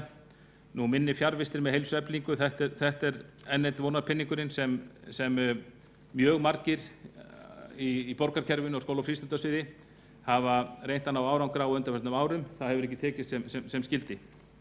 Samnýting í húsnæðisgrunn og grunnskóla- og frístundaheimila. Þetta er atriði sem við sjálfstæðismenn rauninni ásamt fleiri borgarfulltrúum og öðrum flokkum höfum ítrekað bent á undanförnum árum að hægt sé að ná árangri í og ég er viss að þarna sé hægt að ná árangri. Hvort að þarna náist 45 milljóna króna árangur á árun er ég þó ekki viss en við skulum vona það besta. Þarna kemur líka samlegð í rekstri og þjónustu starfsstöðva.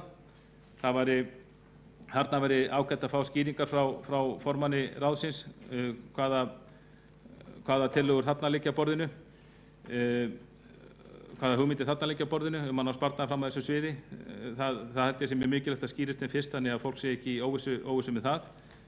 Einnig vitum við að það verður mjög erfitt með sérkennslu og stuðning að ná fram miklum sparnaði þar. Lækkun á kostnaði við upplýsingatækni og endurskoðun á miðlægri þjónustu.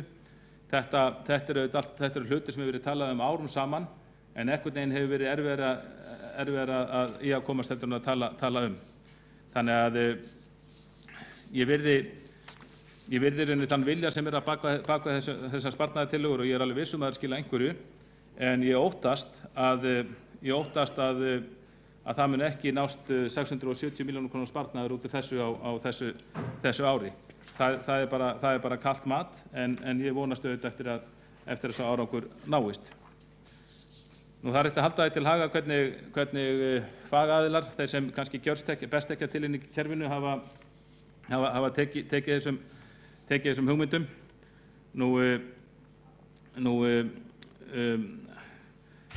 Áheyrnarfulltrúar kennara og skólastjóri skóla- og frístundaráði, þeir lýstu í síðustu viku yfir áhyggjum sínum af fjárhag grunnskólanna í borginni og það segir, með leyfi forseta, í bókun þeirra. Nú stendur fyrir dyrum 670 milljóna niðurskurður fyrir árið 2016 og 955 milljóna niðurskurður fyrir árið 2017. Eftir hrun var mikill niðurskurður í grunnskólanum og hefur sá niðurskurður ekki verið bættur. Hagræðingartillögur þær sem nú liggja á borðinu eru með þeim hætti að reynt er að verja grunnþjónustu við nemendur sem mest og er það vel. Stærsta áhyggjuefnið er ef þær hugmyndir sem nú eru á borðinu ná ekki fram að ganga og niðurskurðurinn verði þá tekinn annar staðar frá. Varað er við flötu niðurskurð á skólana sem þegar búa við allt og þröngan kost. Einnig þarf að vinna með starfsmönnum að liðnum samnýting húsnæðisgrunn og frí og passa upp á að vinnuaðstæður kennara verði ekki lakari en nú er. Eins og við heyrum þá hafa þessir fulltrúar sem þekkjum mögulega til í kerfinu, þeir hafa ekki mikla trú á því að þetta gangi allt eftir og eru þegar farnir að undirbúa næsta leik, sem sagt hvernig verður hægt að bregðast við ef og þegar þessar tillögur nást ekki eftir. Nú stjórnendur í leikskólum Reykjavíkurborgar, það kom fram í síðustu viku á fundi í skóla- og frístundaráði, þeir eru mjög uggandi yfir þessari ákvörðun niðurskurð til skóla- og frístundasviðs og segir í lýst í bókun þeirra miklum áhyggjum yfir stöðunni með svipuðum hætti á skólastjórar grunnskólana og kennarar þar.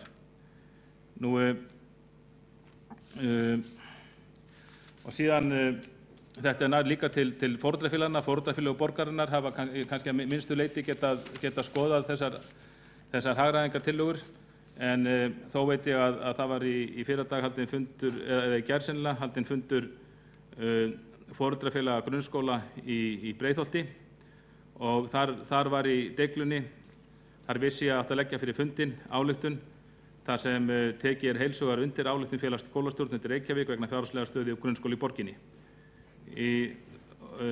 Menn hafa ágjörð af því þarna að mikið hafi verið skorið niður og segir síðan og er svo komið að grunnþjónustu undir högg að sækja. Sérkennsla hefur dregist saman og allur stuðningur til barna með einhvers konar sérþarfi sömuleiðis. Félögin skora á borgaryfirvöld að draga tilbaka hagræðingarkröfu sem sett hefur verið á skóla- og frístundasvið þannig að tryggt sé að skólarnir geti sinnt sínum lögbundnu skyldum. Eins og við heyrum þá er mikill urgur í skólasamfélaginu í borginni vegna þeirra hagræðingarkrafna sem nú liggja fyrir og þess vegna hvet ég fulltrúa meirihlutans til þess að láta ekki og koma ekki hingað upp í pontu og tala þannig eins og þetta sé ekkert mál. Þetta mun virkilega taka í grunnstofnunum borgarinnar. Borgarfulltrúi Kjartan Magnússon hefur lokið máli sínu og þá Guðfinna Jóhanna Guðmundsdóttir, borgarfulltrúi næsta mælendaskrá.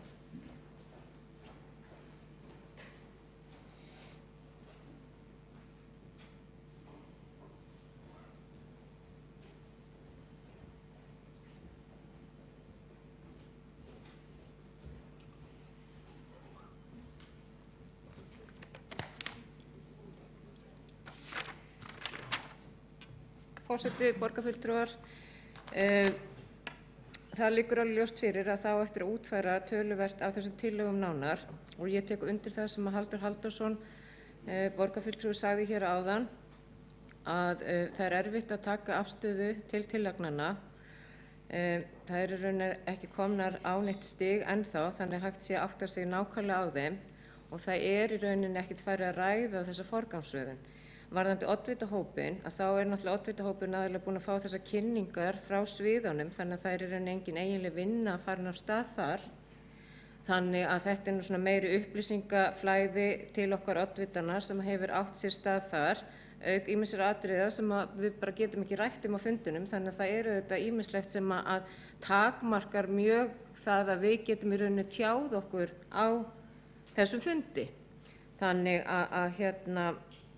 en það sem er í mínum huga alveg ljóst að það sem að skiptir meginmáli að það er forgangsröðun fjármuna og það er grunnþjónustan sem skiptir mestu máli að við tryggjum grunnþjónustuna, við tryggjum fjármagn til velferðarmála og skólamála. Það er grunnurinn að öllu, annað verður að sitja á hakanum. Og það er ýmislegt í þessum hagræðingartillögum sem að maður áttar sig ekki algjörlega þó svo að maður viti kannski meira heldur en maður getur sagt, sem gerir þessu umræðu hér svolítið erfiða að það sem ég velti fyrir mér að eins og kom fram á síðasta borgarstjórnarfundi þegar við ræddum Grensásveginn, sem nú reyndar aftur til dagskrá núna, að nú ætlum við að fara að eyða í rauninni 10% af því sem nemur þessum hagræðingarkröfum í Grensásveginn, og ég átta mig alveg á því að það framkvæmdakostnaður, en við erum að fara að skera niður ekstrakostnaðinn.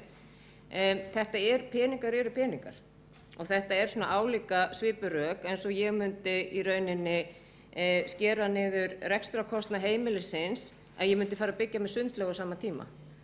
Þannig að þessi Grensásvegur, varðandi þessar framkvæmdir þar, að ég ekki bjartsýn miðað við það hvernig hægt að henda úr öðrum vasanum og forgangsraða og síðan á að fara að skera niður ýmsa þjónustu eins og við grunnskólana úr hinum vasanum. Þannig að en það verður spennandi að sjá hvernig þetta þróast, en við vitum voðalega lítið á þessum tímapunkti. Guðfinna Jóhanna Guðmundsdóttir, borgarfulltrúi, hefur lokið máli sínu, og Júlíus Vífill Ingvarsson, borgarfulltrúi, er næstur á mælendaskrá.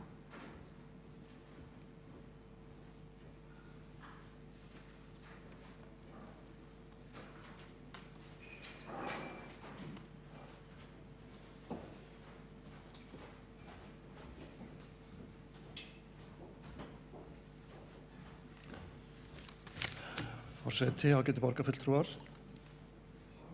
Við erum að ræða hér ákaflega alvarlega hluti sem að varða mjög marga og varða alveg sérstaklega þá kannski sem síst skildi. Þá sem að við viljum standa vörðum og örum öll sammála um.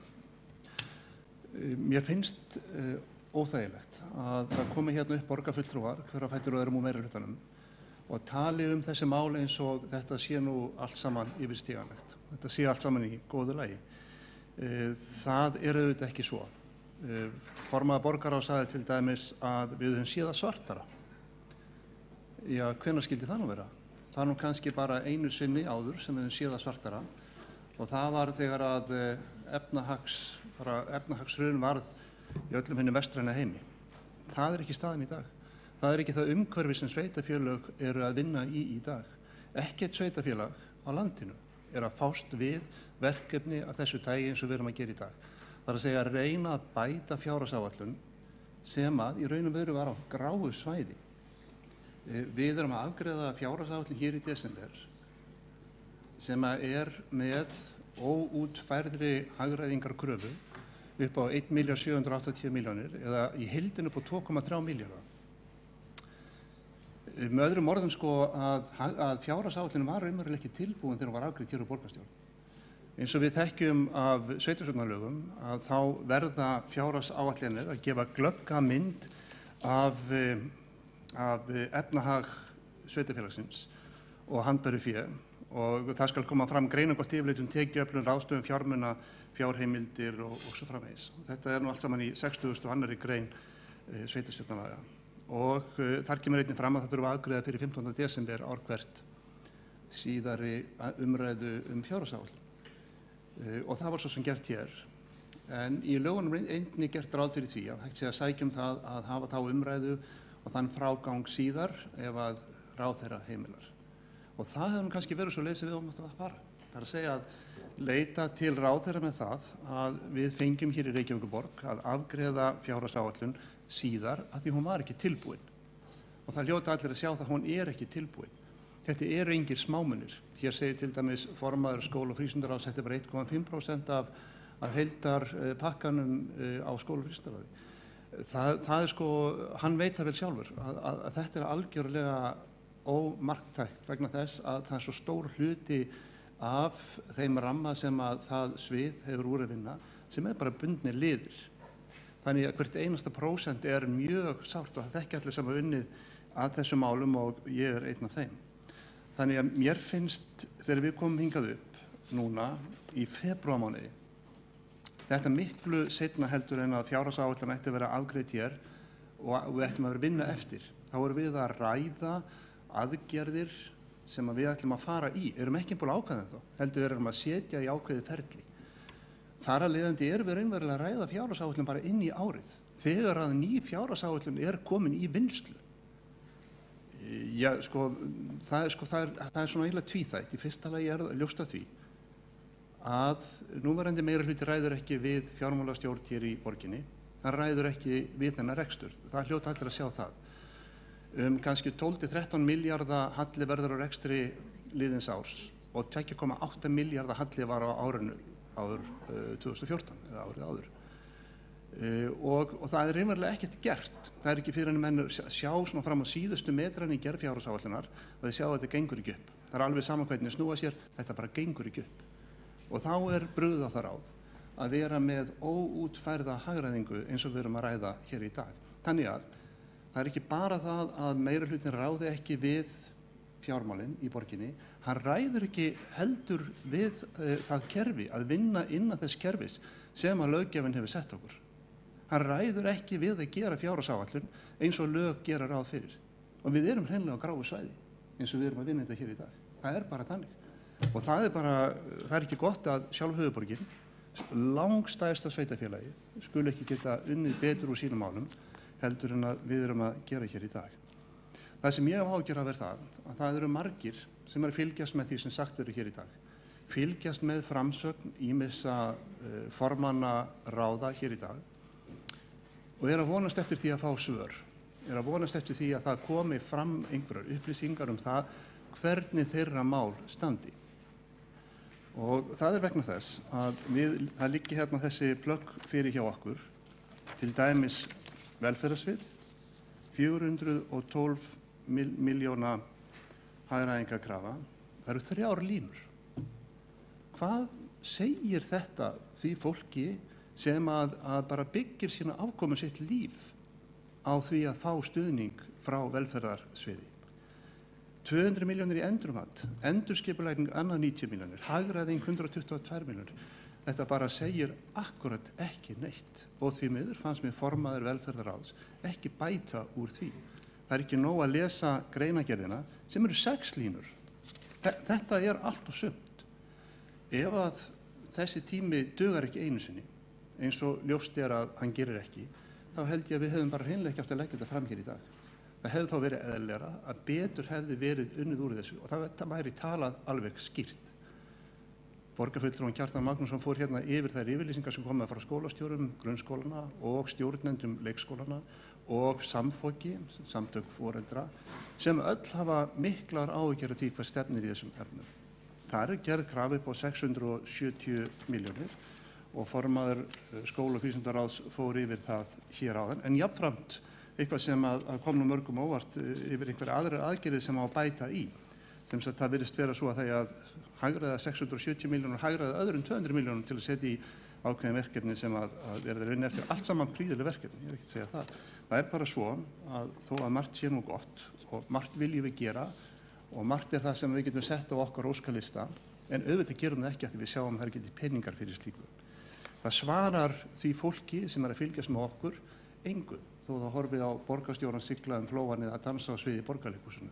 Það vill fá svör sína framtíð og það er ekki gerast hér. Við skiljum eftir þetta fólk að í nákvæmlega sömu stöðu og það var þegar þessi fundur byrjaði og það er ekki gott. Það er bara hreinlega ekki ásættanlegt, hreinlega ekki. Við höfum átt að svara og ég heyrði það til dæmis að borgarfulltrúinn Skúli Helgason flutti hérna að manni fannst nokkuð ítarlega ræðu en hann svaraði engu þeim athugasemdum, þeim spurningum sem að fram hafa komið hjá skólastjórnendum og foreldrum og reyndar fleira skólafólki sem talað hefur verið af fjölmiðlum. Ég bara lesið í fjölmiðlum miklar áhyggjur sem fólk hefur. Það er eðlilegt. Það er eðlilegt að hefur áhyggjur.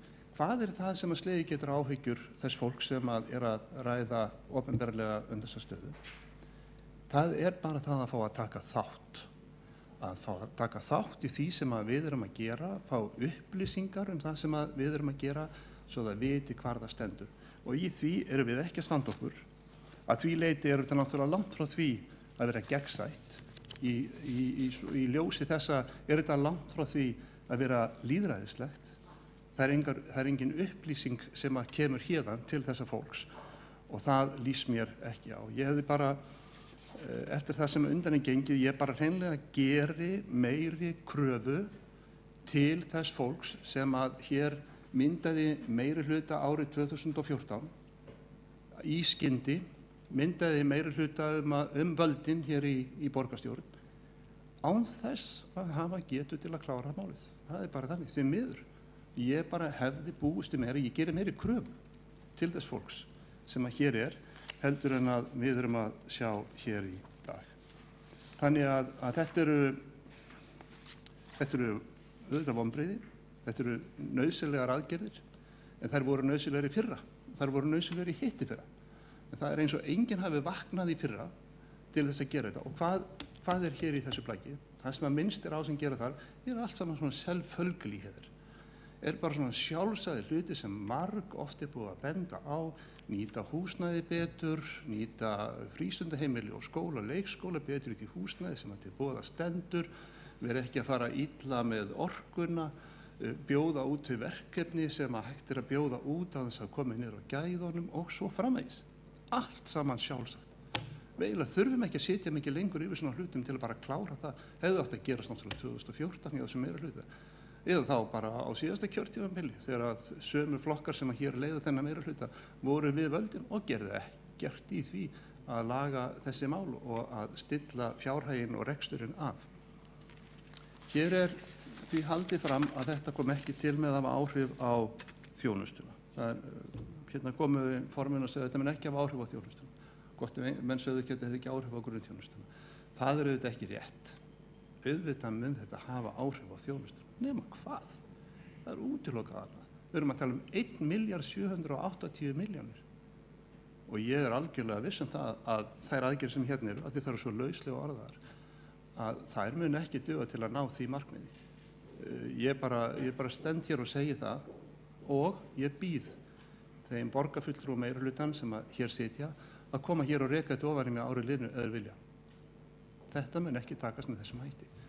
Það getur vel verið með nái þeim árangri að spara talsvert og svo sannarlega vona ég það. Og ég vona að þetta sé svona vekjaraklukkan.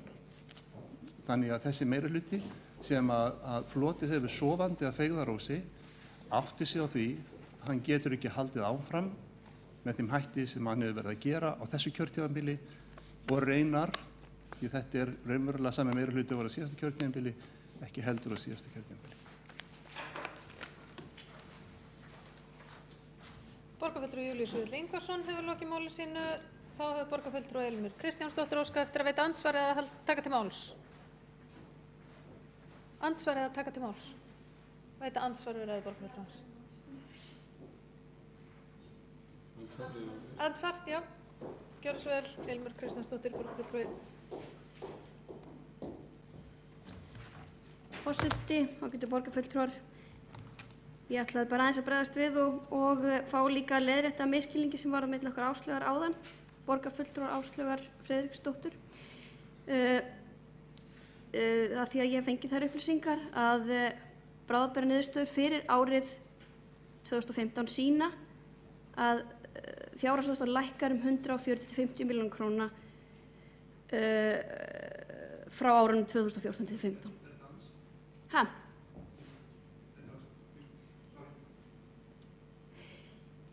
Já, en af því að ég ætlaði að bregðast við þínu. Þetta er þess að 200 milljónir króna, 200 milljónir krónur af þessum 400 milljónum sem að velferðarsvið stendur frammi fyrir og ansi hátt hlutfall. 122 er miðlæg stjórnsýsla og innan við 1% á þjónustumiðstöðvarnar. Því er mætt, það er ekki nánar útfært vegna þess að það hefur sýnt sig að starfsmannavelta mætir þessum kostnaði og óþarf að fara í uppsagnir sem að, já, þannig að ég skal viðurkenna það er 90 milljónir króna hagræðing sem er óljós og það er pólitískt mál og það gútir ég. Borgarfulltrúi Elín Kristjánsdóttir hefur lokið að veita andsvar, þá svarar borgarfulltrúi Júlíus Vífill Ingvarsson andsvari.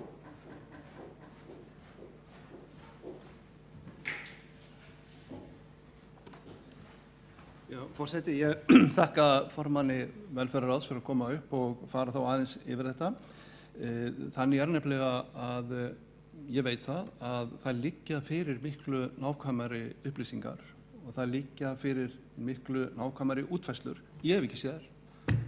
Ég er borgarfulltrúi, ég hef ekki séð þær. og borgarbúar hafa ekki séð þær. Þannig að ég segi sko, af hverju er verið að halda þeim svona, af hverju er að halda spílunum að sér, er einhver sérstök ástæða til þess? Er ekki betra að segja bara hlutina eins og þeir eru?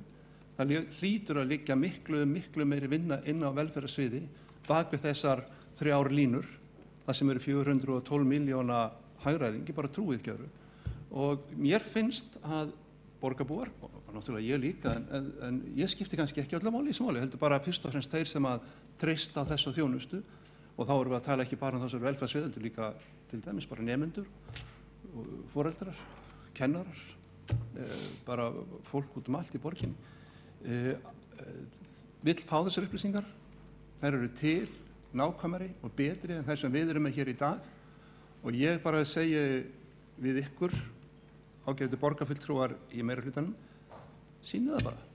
Gangi bara hreint til verks, verði ekki að fela þetta. Segið hvað til er og hvað á að gera. Ekki geyma það. Það er engin ástæða til þess. Það er einverulega eigur á bara særindi. Særindi, ótta, áhyggjur. Og við erum að koma vekk fyrir það. Júlíus Vífill Ingvarsson, borgarfulltrúi, lokið var svara andsvari og þá er andsvarum lokið og Áslaug Friðriksdóttir, borgarfulltrúi, er næst á mælendaskrá.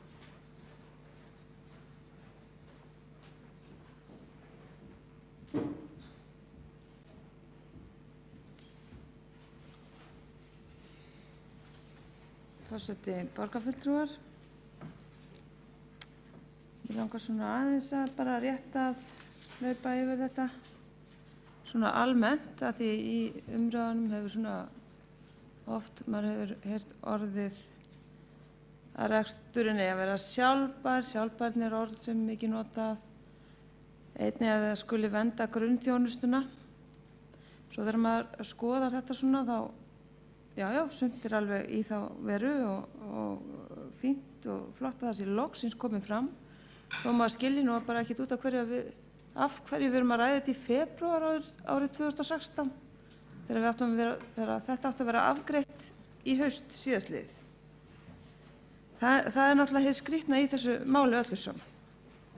En það er tvennt sem ég rek svona augun í og það er meðal annars vegna þess að það er verið að tala um að hér eigi ekki verið að vinna að svona einhverjum, við erum ekki bara að vinna á árinu, heldur eigi þetta að vera aðgerðir sem að munu endast, sem að munu þá að gera þessar breytingar á rekstrin og það er það sem mér fannst fólk vilja vera sigla að. Hins vegar þá eru liðir eins og til dæmis frestun og lækkun leikskólagjalda sem að getur nú varla verið þá liður sem að fellur undir þetta. Ég get engan veginn séð það. Þetta eru 120 milljónir og eins er hér liðir sem að snerta grunnþjónustu eins og til dæmis bara það að við getum boðið fötluðum störf í borginni, eitthvað sem að ég held við værum öll sammála og erum búin að vera að vinna leynt og ljóst að. Hér er verið að skerða atvinnumálapott 75 milljónir og þar á meðal tækifæri fólks, fatlaðs fólks, til að taka þátt í samfélaginu og ég kalla það ekkert annað en grunnþjónustu, ekki neitt. Þannig að það er sko verulega, það er hægt að gera verulega margar athugasemdir við hluti sem hér eru og ég tek bara svo heilshugar undir það sem að borgarfulltrúi Júlíus Vífill Ingvarsson fór hér yfir áðan. Af hverju er verið að vinna þetta á þennan hátt? Af hverju er verið að birta okkur hér einhverjar töflur með greinagerðum sem eru svo rýrar að við getum ekki á nokkurn hátt skilið hvernig á að fara í aðgerðirnar? Af hverju er verið að því? Er það því að þið viljið ekki að við komum nálægt þessu? Er það því að þið viljið ekki að við vitum að þið viti ekki hvað þið eru að gera? Ég held reyndar að það sé mjög líkleg skýring. Ég held það er bara mitt heiðanlega ágisk í þessu máli hér. Að ástæðan er einföld. Þið ákveða að taka þöggunarleiðina af því að þið vitið ekki alveg hvað þið eruð að gera. Og ég held að það sé bara hollt að borgarbúar heyri það, að það er það sem okkur finnst hér sem sitjum með ykkur hérna í salnum. þó að það er greinilega verið að brjóta þessi yfir svífandi markmið sem eiga að vera að vernda grunnþjónustu og gera reksturinn sjálfbærari, það er alveg greinilega, og ef maður tekur bara hérna örfá dæmi saman, þá er maður strax komin upp í jafnvel 10% af þessari hagræðingu sem fyrir liggur er brot á þau markmiðum sem þið segist alltaf fylgja. Þannig að þú veist, þetta er bara ekki nógu gott. Já, ég vildi að ég væri í þeirri stöðu, ég geti hringt og fengið bara tölur til mín hérna í SMS eða hvernig sem því var háttað. Hins vegar vinn ég bara með þau gögn sem að lögð eru fyrir á fundum og hef aðgengi að þau gögnum sem lögð eru fyrir á fundum. Það var nákvæmlega þannig að það var búið að taka út töl með fjárhagsaðstöðuna fyrir janúar til október og það lagði fyrir í desember. Þar kemur alveg skýrt fram að sparnaðurinn er 65 milljónir á þeim tíma og þá eru 2 mánuðir eftir af árinu. Þannig að það getur, ég á mjög bágt með að trúa þeim tölum sem lagðar eru hér fram án þess að við höfum nokkuð tíman séð þar eða rætt. Þannig að áfram, þetta er ofboðslega ógegnsætt, ólýðræðislegt og bara svona, já, þöggunarvætt.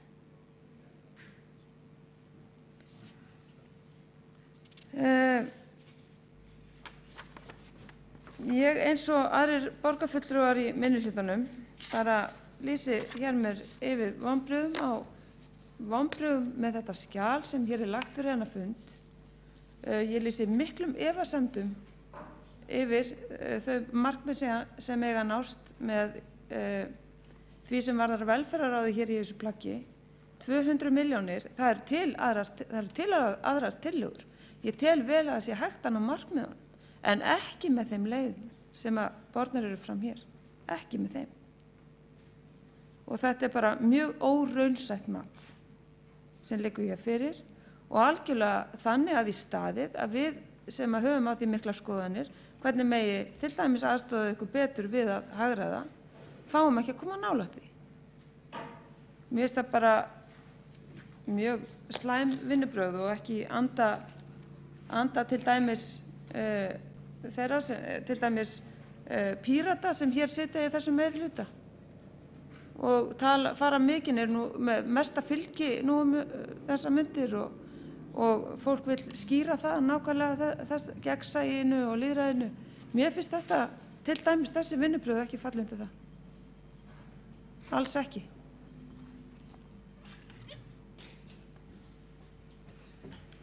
Það hefur borgarfulltrúinn Áslaug Friðriksdóttir lokið máli sínum og ræst ykkur til máls borgarstjóri. Forseti, ágæta borgarstjórn, ég vil byrja á því að þakka fyrir þessar ágætu umræður og það sem við erum þá að samþykkja núna er hvernig hagræðingin skiptist niður á málaflokka og meginlínurnar í því. Við erum að heimila að þetta verði jafnframt fært niður á kostnaðarstaði og við erum að gefa grænt ljós að unnið verði áfram á þessum grunni.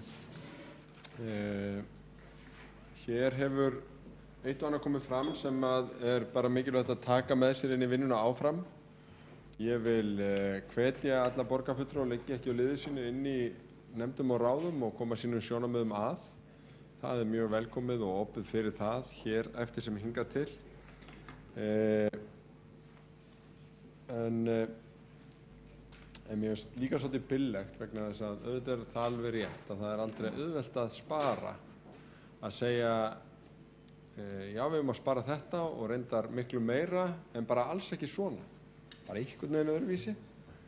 Því að þetta og haustið eru auðvitað tíminn til að koma fram með ábendingar slíkt og þeim verður öllum vel tekið og við skulum skoða allar skynsamlegar hugmyndir sem koma fram. En stýrikerfi í þessu er sett upp þannig að allir eiga einmitt að geta komið sínum sjónarmiðum fram, bæði inn í málaflokkunum en líka gegnum sína oddvita inn á borð stýrihópsins. Borgarfulltrúi Júlíus Víðir Ingvarsson fann aðeins að því að forsvarsmenn málaflokkana væri ekki dramatískar í sinni framsetningu á því sem framöndan væri.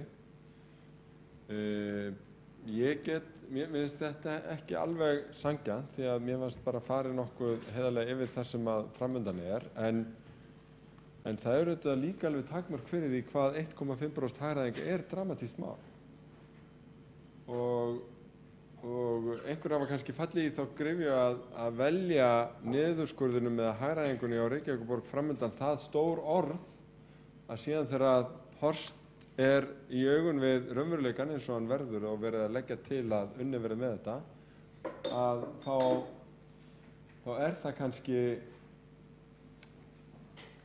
ekki alveg í stíl við þessa miklu dramatík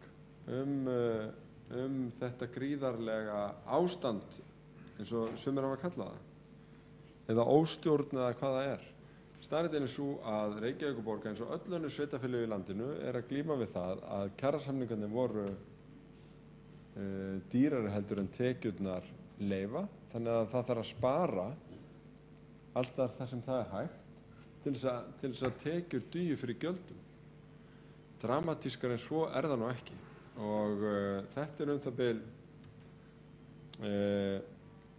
tæp 2% af heildarrekstrinum. Við tökum meira af miðlægri skrifstofu og stoðþjónustu. Við erum að útfæra það á dýptina núna á þessum mánuðum og það bara eðlilegt að vanda sig við það. En þetta minna út í þjónustunni og það viljandi gert. Og eftir þeim leiðarljósum sem að hér eru lögð.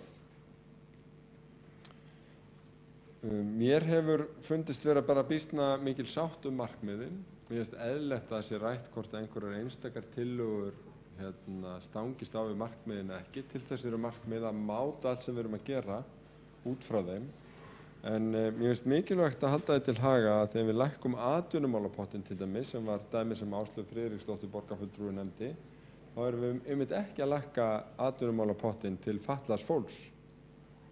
Heldur bara til þess hluta sem að áður hefur farið til að bregðast við atvinnuleysi og langtímaatvinnuleysi, sem hefur lækkað það mikið að við erum að leggja þann hluta atvinnumála framlagsins af eftir standa 25 milljónir sem fara til atvinnumála fatlaðs fólks. Mér finnst mjög mikilvægt að þetta komi fram. Ég held það sé síðan augljóst öllum sem hafa fylgst með umræðunni að það þvert á móti þannig að öll sveitarfélög landsins í svipaðri stöðu og öll að vinna með svipaða hluti. Tölurnar eru hærri hjá okkur en hlutfallslega sparnaðurinn hugsanlega meiri annars staðar.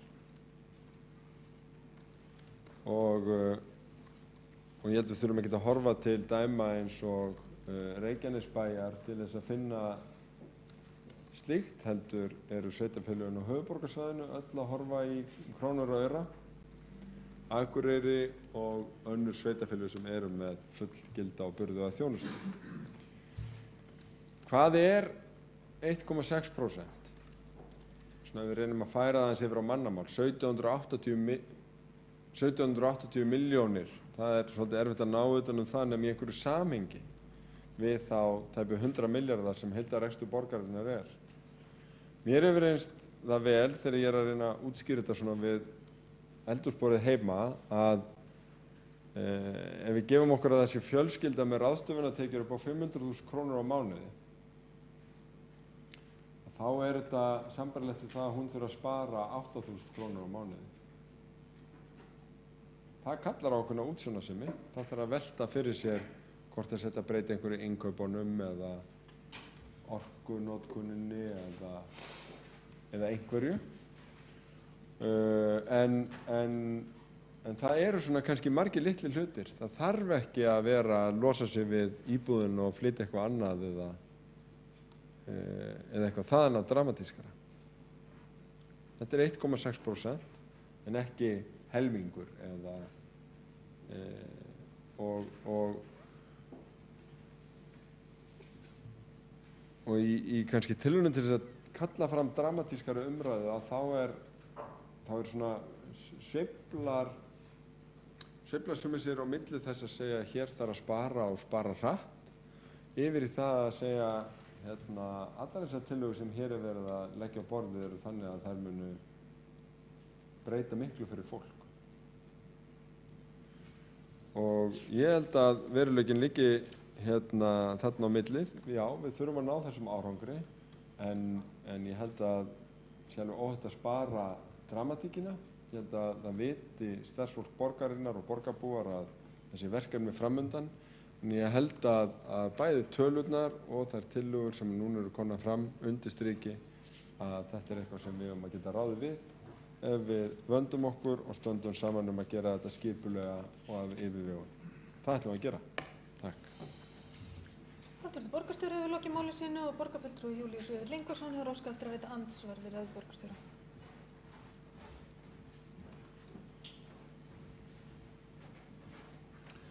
Forseti, borgarstjóri notar svipað aðferð og ég var að nefna hér að aðrir borgarfulltrúar meirihlutans væru að gera, þar að segja svona heldur að tala þetta niður. Segir að ég hafi helst séð eftir því að menn hafi ekki verið dramatískari. Ég auðvitað notaði það ekki orð, en borgarstjórinn gerir það. Og notar síðan samanburð í rekstri sinna fjölskyldu eins og hann hefur gert áður og telur þetta vera litla hagræðingu. 1,6%. Í miðlægri stjórnsýslu hegna sjóðu á sameiginlegum kostnaði á að hagræða, önnur útgjöld, endurmat á launa- og starfsmannakostnaði 174 milljónir. 174 milljónir. Það eru svona 30 störf. Hvernig ætla menn að ná þessu með öðrum hætti? Það eru svona 30 störf. Borgarstjórinn í Reykjavík gengur væntanlega til þess fólks, þess starfsmann sem gengur út með uppsagnarbréfið í vasanum og klappar honum á öxlina og segir, hafið engar áhyggjur, elsku vinur, þetta er bara 1,6%.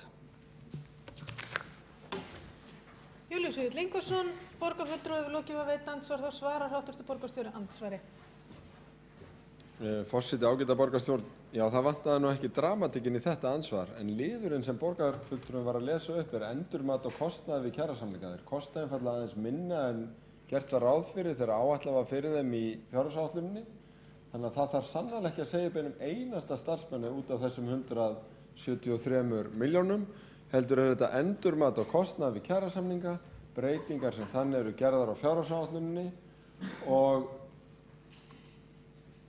ef að dramatíkin er út af þessu, að þá er hún líka út af fundinum því að það er engin ástæða til þess að vera dramatískur yfir því að þarna hafi verið slegið aðeins og yfirstrikið á kostnað vegna kjarasamninga. Þarna er einfaldlega bara verið að leiðrétta það til samræmis við þá kjarasamninga sem hafa verið gerðir. Það hefur verið miklu alvarlegra ef við hefum vanmetið kostnað við kjarasamninga og hefum ekki átt fyrir þeim. Nei, við áttum fyrir þeim og það er verið að draga það mat niður þarna 173 milljónir og enginn sem fer dapur í bragði með uppsagnarbréf í vasanum út af því. Þetta er bara endurskoðuð áætlun vegna kostnaði við kjarasamninga. Hv. borgarstjóri hefur lokið að svara andsvari, þá veitir andsvar öðru sinni borgarfulltrúi Júlíus Vífill Ingvarsson.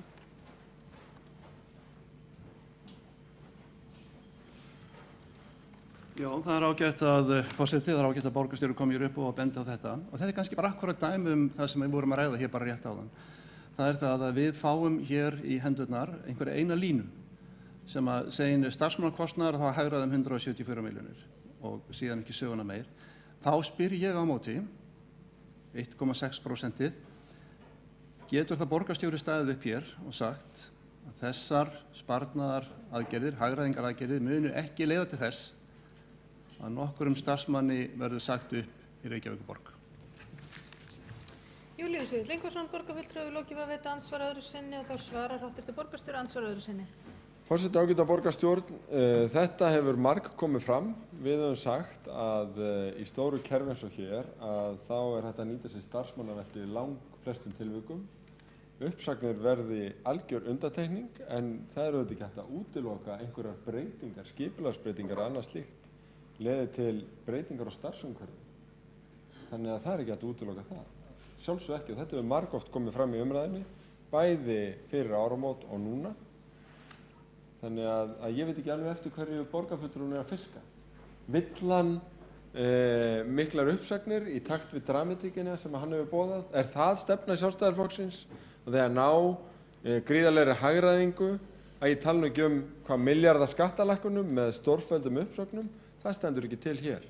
Við erum að vanda okkur Við ætlum að gera þetta af virðingu fyrir þeirri starfsemi sem að borgin stendur fyrir og við höfum sagt að þessu sem lítur að fækkun stöðugilda verði náð með því að nota okkur það að hér flytur fólk úr störfum og hægt að flytja til innan kerfisins og framvegis en að uppsagnir verði algjör undantekning. Háttvirtur borgarstjóri hefur lokið við að svara andsvari öðru sinni og þá óskar borgarfulltrúinn eftir að gera stutta athugasemd.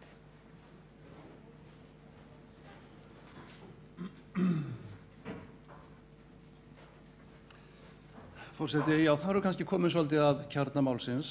Borgarstjóri var erfitt með að svara fyrir hringi en engu að síður getur ekki sagt annað en sem satt að þetta hefur áhrif á starfsöryggi fólks hér.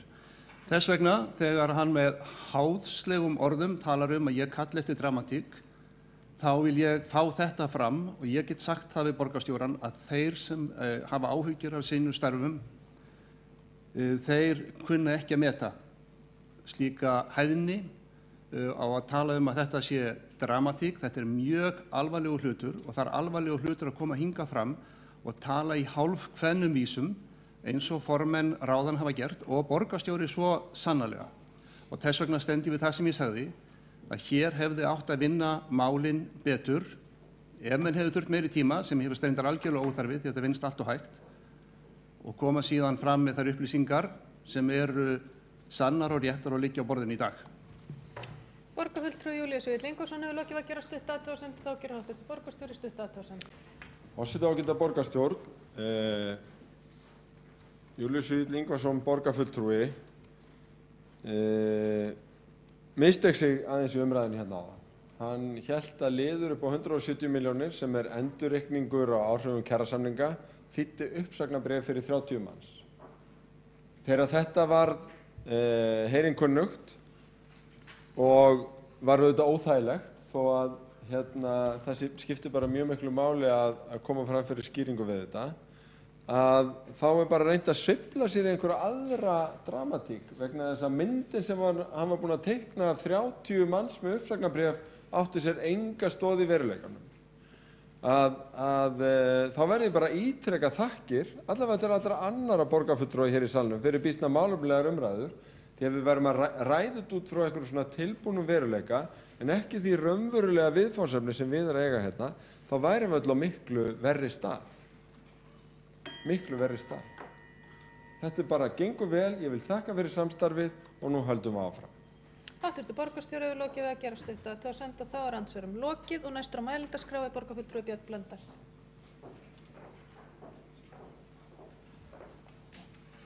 Já, forseti ágætu borgarfulltrúar.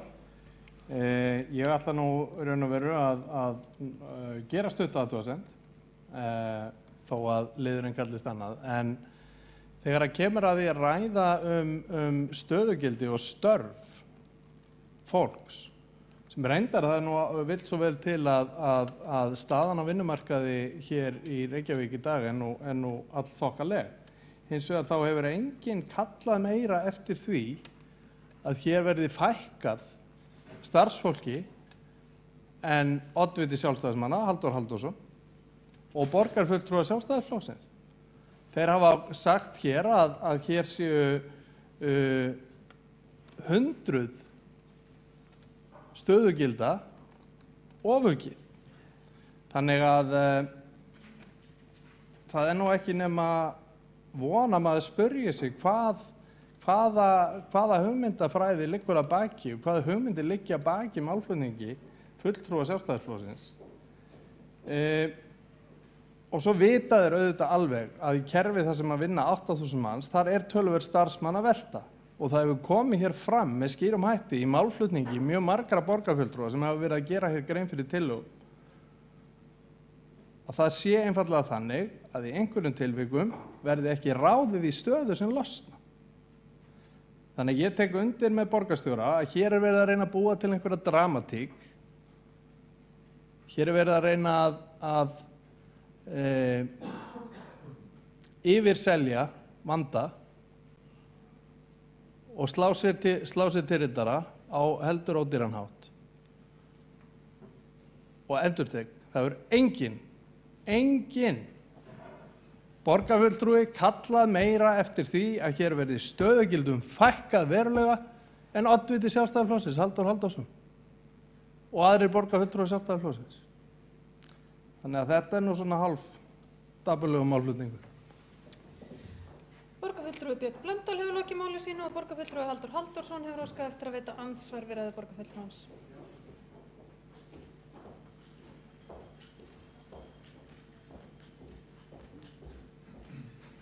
Já, forseti og góði borgarfulltrúar, bara vegna ummæla formanns borgarráðs hér áðan, Sigurður Björns Blöndal, þá bara vil ég halda því til haga sem að ég hef margoft sagt hér í þessum ræðustóli fjármál borgarinnar, þróun stöðugilda og það allt saman og hef farið yfir það hér á glærum að frá 2010 hefur stöðugildum fjölgað meira en 200 og milli 2014 og 2015 66.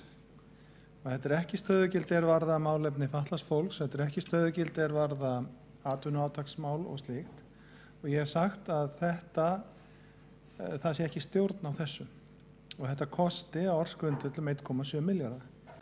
Ég hef ávallt tekið fram að við eigum af virðingu fyrir okkar starfsfólki, þá eigum við að kappkosta það að nýta starfsmannaveldu ef við þurfum að fækka stöðugildum en ekki uppsagnir.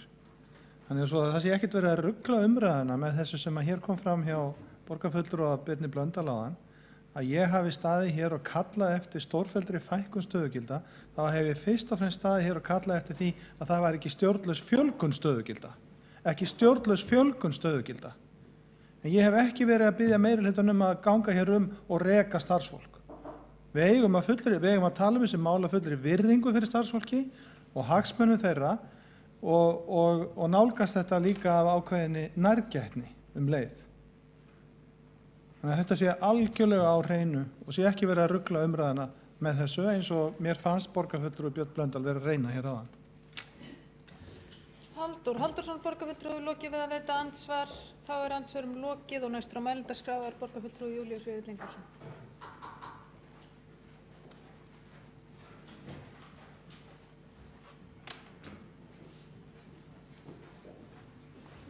Já, forseti, ég sé með tilknúin til að koma hérna aðeins upp aftur til að árétta sumt af því sem ég sagði úr því að umræðinni hefur verið snúið svona einhvern veginn á annan veg, farið í heilan hring og það er svo sem ekki nýmæli hér í borgarstjórn að þá sérstaklega borgarstjóri finni einhverja takta til þess að snúa umræðinni inn á eitthvað annað heldur en þessi skipti máli. Og þá er reynt að gera lítið úr því sem sagt er með því að kalla það dramatík. Og auðvitað spyr maður sjálfan sig, er það réttmætt? Er það réttmætt að segja það að ég hef verið gert þetta dramatískt? Er það dramatík að við sennilega stefnum í 12 milljarða halla á útkomu síðastliðins ársreikningi? Er það dramatík að það var 2,8 milljarðar í halla árið 2014? Er það dramatík að ekki tókst að gera fjárhagsáætlun með þeim hætti sem að lög mæla fyrir Er það dramatík að skilin var eftir 2,3 milljarða gat við gerð fjárhagsáætlunar? Er það dramatík að við stöndum hér í dag fyrir framan og gerum grein fyrir hagræðingu upp á 1.780.000.000? Er það dramatík? Svarið er auðvitað já. Ef menn vilja orða þetta þannig, þá er það bara já. Ef það er alvarlegt, þá er það svarið já. Það er mjög alvarlegt. Og við skulum bara tala það sem slíkt. Ef að borgarfulltrúar og meirihlutans líður betur með því að kalla þetta dramatík, þá bara má svo vera. Mér er alveg slétt sama. Hér hefur borgarstjóri komið upp og sagt það sem að auðvitað flestir hafa áhyggjur af, öryggi starfsfólks teflt í hættu. Og hann hefur, með því að fara í hringi, auðvitað sagt að svo sé. Það er bara óumflýjanlegt. Hverjum dettur annað í hug? Er ekki rétt að tala bara hlutina eins og þeir eru? Mun þjónustan líða? Já, auðvitað. Þjónustan mun líða. Er það dramatískt? Já, það er líka dramatískt. Þannig ef að borgarfulltrúunum Birni Blöndal líður betur með að kalla þetta dramatík og borgarstjórnum líður betur með að kalla þetta dramatík og reynar að gera lítið úr okkar málflutningi með þeim hætti sem þeir hafa gert, þá verður bara svo að vera. Ég lít þetta mjög alvarlegum augum og ég kem hér upp til að ræða það vegna þess að þetta er mjög alvarlegt mál. Þetta er ekkert eitthvað sem menn geta bara svona rætt eins og 1,6%. Þetta er algjör fíflaskapur að kalla það bara 1,6% og þetta skiptir þetta ekki máli. Þetta eru mjög háar fjárhæðir og eins og allir vita sem að koma nærri rekstri borgarinnar, þá er reksturinn meira og minna bundinn. Meira og minna eru fjárheimildir og fjárliðir allir bundnir. 1,6% er mjög alvarlegt mál. Við höfum að taka það sem slíkt. Við höfum að vinna með það sem slíkt og sýna til fólki sem að þegar vitnar helst á þá virðingu að upplýsa það það hver stefnir í þessum efnum en ekki halda spilunum að okkur og segja bara lítinn hluta af því sem að búið að vinna nú þegar. Leggjum allt fram. Ég spyr nú bara hvað með blessaðu píratana sem að hafa fátt annað á dagskrá en að upplýsa allt, opna allt. En þegar kemur að því hér í borgarstjórn ítrekað, þá skiptir það píratan engum máli. Það er alveg nákvæmlega sama virðist vera. Alveg eins og allir hinir, alltaf eins og allir hinir. Það er svona einhver hjarðhegðun hér í meirihlutanum að enginn stendur upp og segir, ég hef einhver aðra skoðun. Ég kannski láta koma eitthvað annað fram heldur en allir aðrir hafa sagt, en það skeður ekki. Þannig að ég bara, ef að borgarfulltrúanum kem hér upp bara til að segja það, ef að borgarfulltrúanum líður betur með það að segja þetta sé dramatík, þá er það. Dramatík þýðir nefnilega sorgarleikur og þetta er það sorgarleikur og hafið það bara. Júlíus Víðill Ingvarsson, borgarfulltrúi, hefur lokið máli sínu og þá hefur hv. borgarstjóri óskað eftir að veita andsvar við ræðu borgarfulltrúans. Forseti, góðu borgarfulltrúar, þetta var nú bara býsna góð ræða. Ég held að ég hefði bara getað tekið undir flest í henni þar að segja við stöndum frammi fyrir vandasömu verkefni að spara í rekstri borgarinnar. Það sem er ekki óstjórn, heldur einmitt góð stjórn hjá starfsstöðvum sem fara vel með fé og þess vegna er þetta vandasamt. Við verum hins vegar að halda samhenginu að við erum ekki að tala 10% niðurskurð eða 20%, heldur 1,6%. Og þó að það sé vandasamt, þá er það vel gerlegt. En ég vil spyrja borgarfulltrúan, hreint út,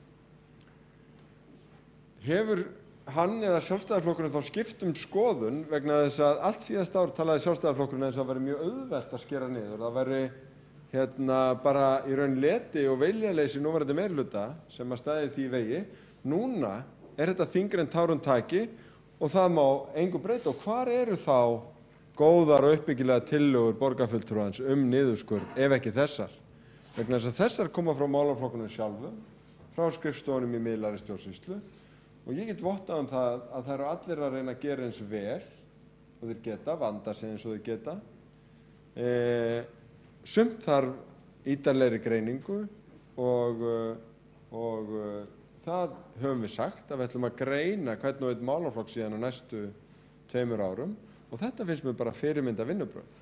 En það stendur upp á borgarfulltrúan og Sjálfstæðisflokkinn að svara, býtum við, var þetta ekki flokkurinn sem vildi skera ennþá meira niður og ég vil lækka skatta sem að núna er bara með tárum og talar það sem sorgarleik að láta tekjur duga fyrir gjöldum.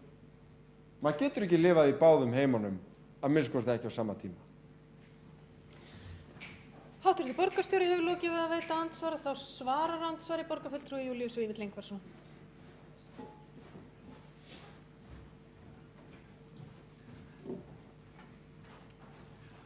Forseti, já, þetta líst mér vel á. Nú er borgarstjóri farin að beina spurningum til mín og hefja samræður hér í borgarstjórnarsalnum frekar en að vera með einhverjar yfirlýsingar og einhverja hæðni og yfirleiti og mér er auðvitað ljúft að svara því. Hverjum dettur í hug að það sé auðvelt að spara? Hefur einhver tíma sagt að það sé auðvelt að spara? Halda utan rekstur, sjá til þess að hann gangi upp og hann endar nái saman. Það er bara enginn haldið því fram, síst af öllu ég, haldið því fram að það sé auðvelt að gera það. En það er auðveldara ef maður byrjar fyrr. Ef maður byrjar fyrr og sér fyrir að það stefni í óefni, eins og þessi meirihluti hefði átt að gera, þá er það auðveldara. Þannig ég vona ég hefði svarað borgarstjóranum með þessum hætti. Hann á ekkert auðvelda leið fyrir höndum, en ef hann hefði verið forsjál og séð hver stemdi, þá hefði þetta verið honum og þeim sem standa með honum í þessum meirihluta auðveldara. Júlíus Víðill Ingvarsson, borgarfulltrúi, hefur lokið við að svara andsvari. Það veitir andsvar öðru sinni, hv. borgarstjóri. Forseti, ágæta borgarstjórn. það er erfitt að spara, segir borgarfulltrúinn, þá höfum við það. Þá er það allavega á hreinu. Að við höfum býsna sameiginlega skilning á viðfangsefninu. En ég held engar síður að þetta sé gerlegt. Ég held að við höfum skipulagt vinnuna vel. Ég held að við höfum gert rétt í að kalla alla til verka og held að við höfum að halda ótröð áfram. Ég tók sérstaklega eftir því að það komu engar aðrar tillögur að sparnaði í stuttu svari borgarfulltrúans og kannski var það bara viðbúið. En ég hvet þó borgarfulltrúan og aðra í þessum sal til þess að liggja ekki á liði sínu, koma fram með tillögur og við skulum skoða allt sem að kemur fram með eðlilegum fyrirvara og höldum áfram til þess að ná þeim árangri sem þarf og létta rekstur borgarinnar, gera hann sjálfbæran til lengri tíma og það er það sem stefnt er að. Til þess eru refirnir skornir og þess vegna legg ég til að þessar tillögur verði samþykktar. Já, Háttvirtur borgarstjóri hefur lokið við að veita andsvar öðru sinni og þá er andsvörum lokið og Kjartan Magnússon, borgarfulltrúi, er næstur á mælendaskrá.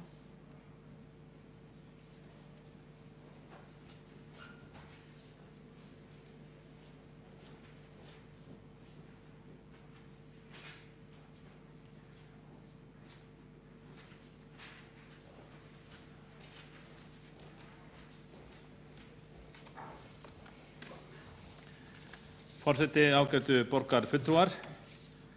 Ég held að þessi umræða hér í dag hafi þó skilað þeim árangri að við sjáum einhverju leyti hvernig meirihlutinn hyggst vinna að fjármálum borgarinnar á þessu ári. Það hefur gengið mjög illa að fá svör hvernig hagræðingin, þessar hagræðingaraðgerðir verða útfærðar og það er vissulega nokkuð stílbrot í því vegna þess að ef maður ætlar að ná árangri í hagræðingaraðgerðum þá þarf auðvitað að leita eftir sem víðtækastri samstöðu. Og ég óska eftir því að við í minnihlutanum við fáum miklu betri upplýsingar, gleggri upplýsingar heldur en við höfum fengið. Ég er þá kannski helst þar að tala um skóla og frístundamálin. Þar sjáum við vitum að þar verður sársaukafullur niðurskurður og ég veit alveg að það hefur verið unnið að ítarlegri tillögugerð og útfærslu heldur en kannski kemur fram í þeim gögnum sem við hefum fengið afhent. Nú, svo ég taki bara sem dæmi, samlegði í rekstri og þjónustu starfsstöðva, þar sem á að ná 95 milljónum króna sparnaði á þessu ári. Auðvitað er mjög mikilvægt að fá það uppgefið strax hvaða hugmyndir eru upp í þeim efnum, hvaða tillögum er unnið að. Það er auðvitað bara mikilvægt að við í borgarstjórn fáum að vitum það, en einnig fólkið bara út í borginni sem vinnur á skóla og frístundamálum, okkar starfsmenn, okkar stjórar, foreldrar og svo framvegis. Þessar upplýsingar liggja ekkert fyrir. Hvernig verður staðið að hagræðingaraðgerðum í sérkennslu og stuðningi? Það er komið febrúar, góðir hálsar, og það er alveg ljóst að þessi hlutir verða að liggja fyrir. Það þarf tíma til þess að kynna sársaukafullrar aðgerðir, koma þeim í framkvæmd og svo framvegis. Það segir einmitt í plaggi með það sem er gerð grein fyrir hagræðingartillögum skóla og frístundasviðs. Það er hnykkt á því að það sé svo viðkvæman málaflokk að ræða að það sé mjög mikilvægt að vel sé staðið að undirbúningi. Og þá skyldi maður ætla að meirihlutinn, ef hann vill standa vel að málum, þá ætti hann að undirbúa sér mál vel með því að veita okkur í svokölluðu minnihluta borgarstjórnar fullkomnar upplýsingar það hvaða aðgerðum er unnið að. Við verðum bara til að vita að því hvaða aðgerðum er unnið að, stendur til að sameina skóla, stendur til að leggja niður skóla. Í fyrra þá var lagður niður leikskóli í borginni og það var í því máli var mjög kastað til höndum, mjög viðkvæmt mál.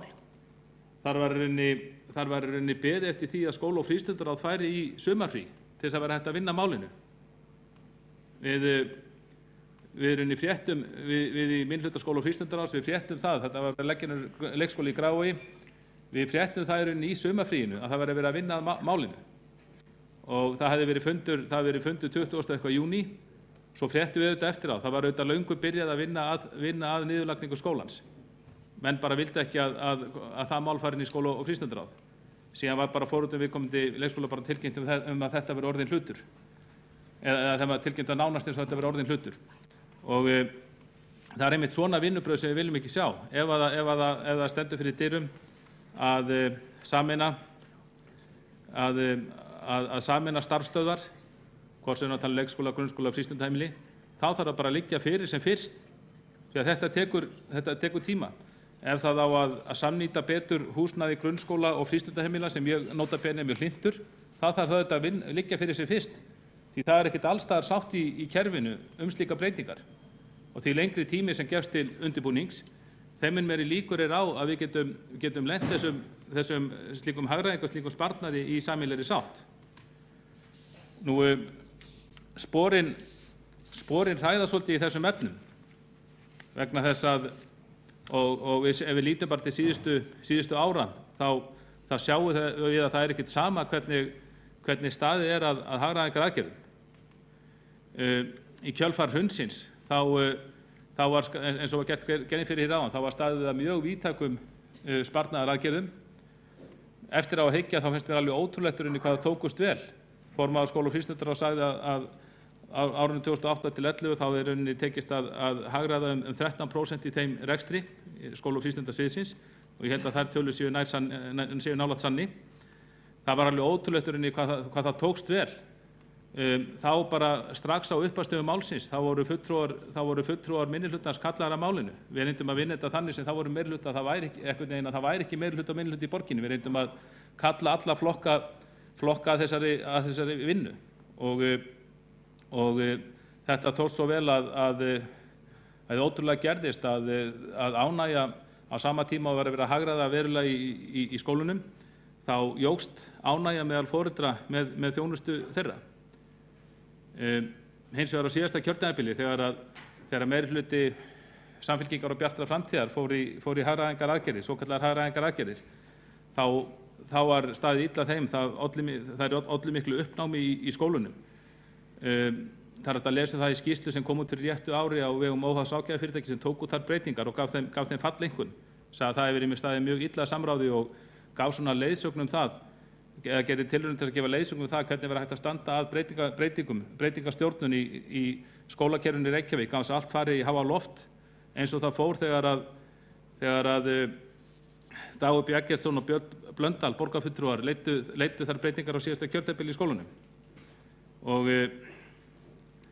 þess vegna skýtur það mjög skökku við núna að borgarstjórinn Dagur B. Eggertsson skuli koma hér upp og saka okkur í minnihlutanum þegar við komum með varnarorð, saka okkur hér einhverja dramatík. Og borgarstjórinn sakar okkur að koma með dramatík, í Sjálfstæðisflokknum komum við ákveðin varnarorð byggða á reynslu okkar í þessum efnum, reynslunum frá síðasta kjörtímabili ekki síst. Og síðan kemur formaður borgarráðs Björn Blöndal og hann þyrlar hér moldviðri og sakar okkur Sjálfstæðismenn það að vilja hefja hér uppsagnir starfsfólks í stórum stíl. Það er alveg rétt sem Halldór Halldórsson borgarfulltrúi sagði, við höfum ekki verið með slíkan málflutning. Við höfum bent á það hvað eftir annað að svo virðist en borgarstarfsmönnum hafi fjölgað að sumu leyti óeðlilega mikið, fjölgað og það sé ekki hægt að gera algjörlega grein fyrir fjölguninni. Sú gagnrýni er ekki sjálfkrafa krafa að borgarstarfsmönnum verið sagt upp í stórum stíl, eins og Björn Blöndal, formaður borgarráðs, leyfði sér að segja hér áðan. Og ótrúlegt að borgarstjóri skuli hér annars vegar saka minnihlutann að vera með dramatík, en svo kemur formaður borgarráðs með mjög mikla dramatík þar sem hann er rauninni skrökvar eða gerir okkur borgarfulltrúum Sjálfstæðisflokksins upp skoðanir að við viljum fara í fjölduppsagnir á borgarstarfsmönnum. Það er alls ekki þannig. Við höfum margoft komið með hagræðingartillögur, við höfum sagt að í þeim tilvikum sem hægt er að fækka starfsfólki sem alls ekki óeðlilegt, þá séu þetta æskilegast að gera það með starfsmannaveltunni. Það vill nefnilega svo til að starfsmannaveltan er töluverð hjá borginni og þess vegna í mörgum tilvikum það gengur hratt að hagræða ef það tekst að hagræða með starfsmannaveltunni sem er hægt í þessum stöðum. Og tekið þá enn til dæmis hagræðingaraðgerðirnar eftir hrun 2008 til 2010, þegar að starfsmönnum borgarinnar fækkaði verulega, það var mikil hagræðing meðal annars vegna þess að það var hagrætt með starfsmannaveltunni. Ýmsir spáðu því að það tækist ekkert að hagræða en það tókst nú samt eiga síður því hún var mjög mikil. Þannig að ég vil taka undir orð borgarstjóra að því leyti að ég vil taka undir orð hans að biðja menn að vera ekki með óþarfa dramatík í þessari umræðu. Auðvitað er það þörf dramatík að benda á hvað rekstur borgarinnar er illa staddur og það er full þörf á að vera með varnaðarorð varðandi tillögur sem hljóma óraunhæfar. Það er full ástæða til að vara menn við að æða út í aðgerðir sem geta valdið skaða á þjónustu borgarinnar, en það er hins vegar fullkomlega óþörf dramatík að túlka ræður okkar þannig að við séum að leggja til fjölda uppsagnir á borgarstafsmönnum. Slíkur málflutningur er auðvitað mjög óábyrgur og hann er til þess fallinn að vekja óþarfa ótta meðal starfsmanna borgarinnar, því auðvitað hlýtur ekkur að trúa formanni borgarráðs þegar hann heldur því fram að við sjálfstæðismenn séum með kröfum fjöldauppsagnir starfsfólks borgarinnar. En það er bara ósannindi og mjög leiðilegt að formaður borgarráðs sem gegnir hér mjög mikilvægu starfi fyrir okkur og á að vinna auðvitað bara í þágu í sínu starfi á hann að vinna í þágu allra borgarfulltrúa, hvar í flokki sem ég standa og sjálfsög allra borgarbúa, að hann skuli leyfa sér að koma hér og tala um pontu borgarstjórnar, gera okkur upp skoðanir og koma hér með ósannindi og það er hins vegar óþarfa dramatík. Ég frábið mér það að menn séu með slíkan óábyrga málflutning því nógu alvarlega staðan samt hér í fjármálum borgarinnar. Kjartan Magnússon, borgarfulltrúi, hefur lokið máli sínu. 2 borgarfulltrúar hafa óskað eftir að veita andsvar við ræðu borgarfulltrúans og við byrjum á Skúla Helgasyni, borgarfulltrúa.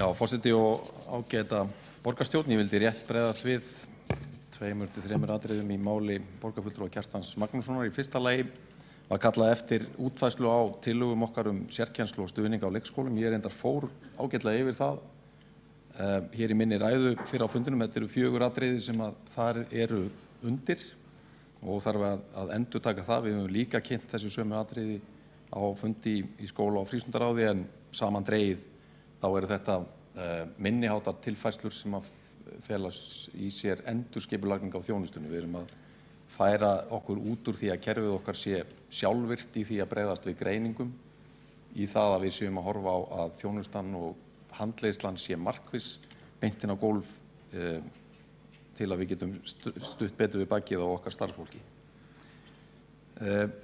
Hvað er undir varðandi samlegð í rekstri og þjónustu starfsstöðva? Það eru kannski 2 þættir sérstaklega. Í fyrsta lagi að við séum duglegri í því að miðla sérþekkingu okkar starfsfólks á milli starfsstöðva. Ég er ekki síst með til dæmis sérkennsluna í huga þarna og það hefur verið bent á það að við séum með í sumum leikskólum mjög mikla fagþekkingu meðan að aðrir leikskólar séu á þeim stað að fagþekking þar til þess að takast á við þörf fyrir sérkennslu sé mun minni og við viljum gjarnan dreifa þessari fagþekkingu betur á milli starfsstöðvanna til þess að nýta þekkinguna betur. Sameiningar koma líka til greina og það var reyndar skýr vilji stjórnenda í skólasamfélaginu í þeirri vinnu starfshópsins og síðasta ári sem að fór yfir þessar tillögur allar, að við mundum skoða ákveðna valkosti í þeim efnum. Við ætlum að vinna þannig að við byrjum á því að eiga gott samstarf við starfsfólki, við stjórnendur og foreldra. Förum yfir kosti og galla og fýsileika einstakra valkosta.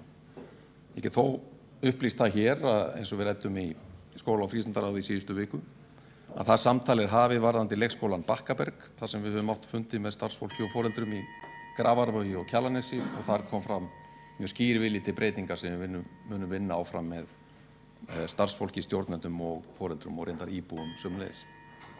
Skúli Helgason, borgarfulltrúi, hefur lokið að veita andsvar. Þá svarar borgarfulltrúi Kjartan Magnússon andsvari.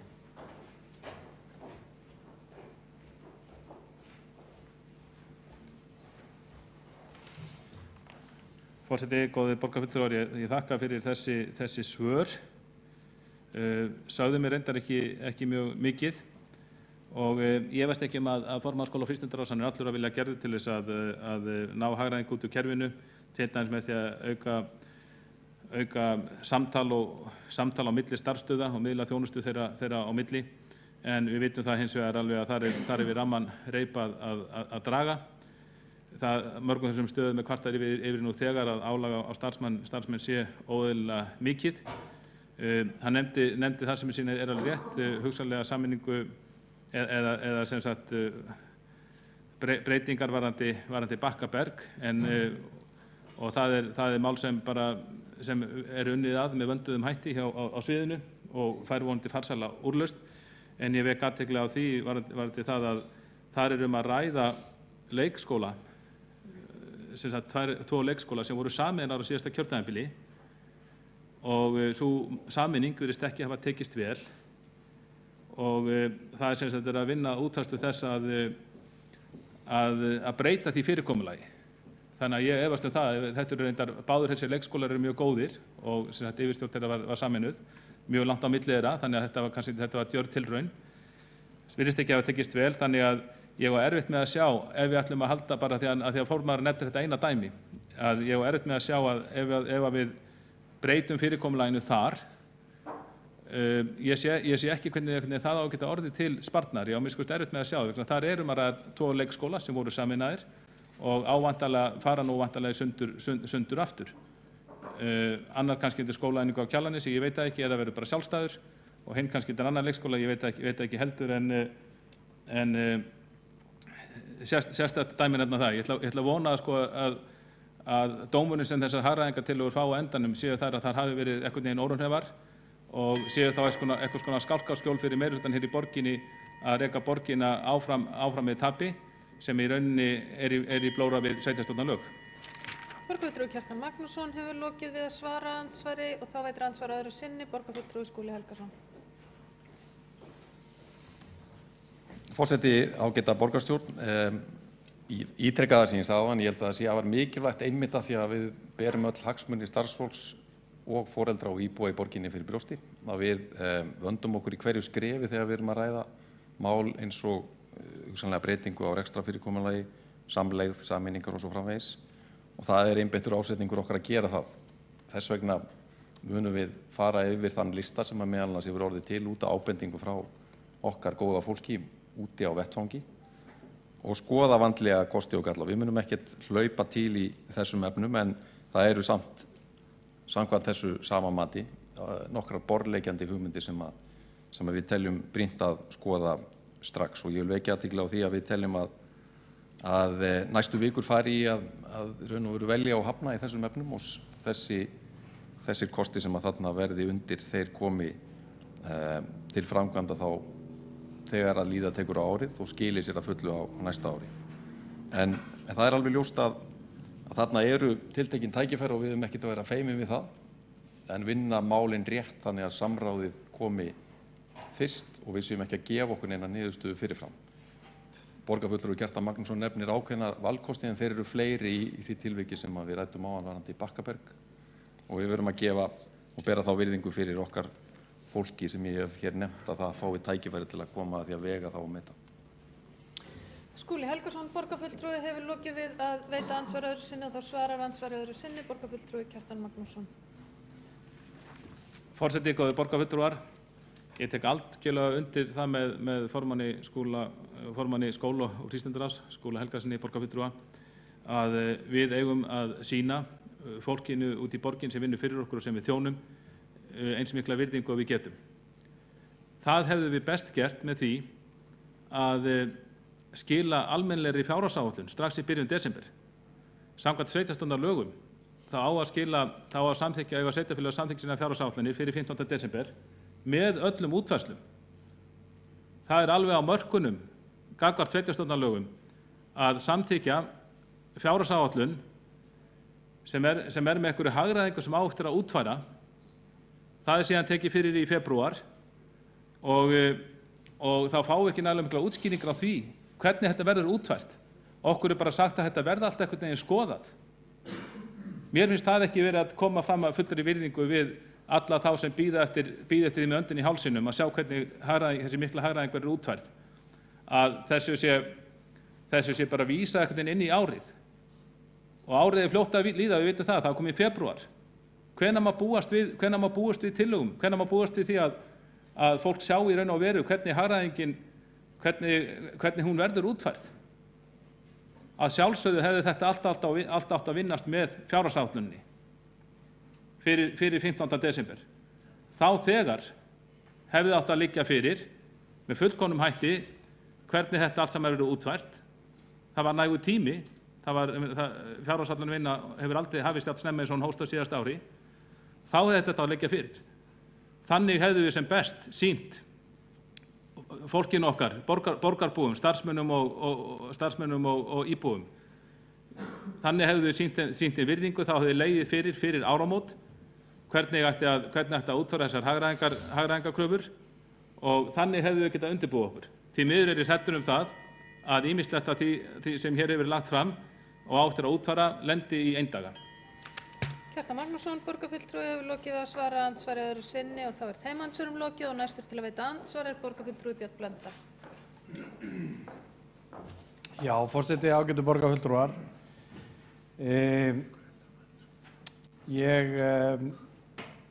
Já, það er aldrei sérkennilegt að sitja undir því að borgarfulltrúi Kjartan Magnússon komi hér upp og lýsi því yfir þóttafullt að ég hafi farið með ósannindi.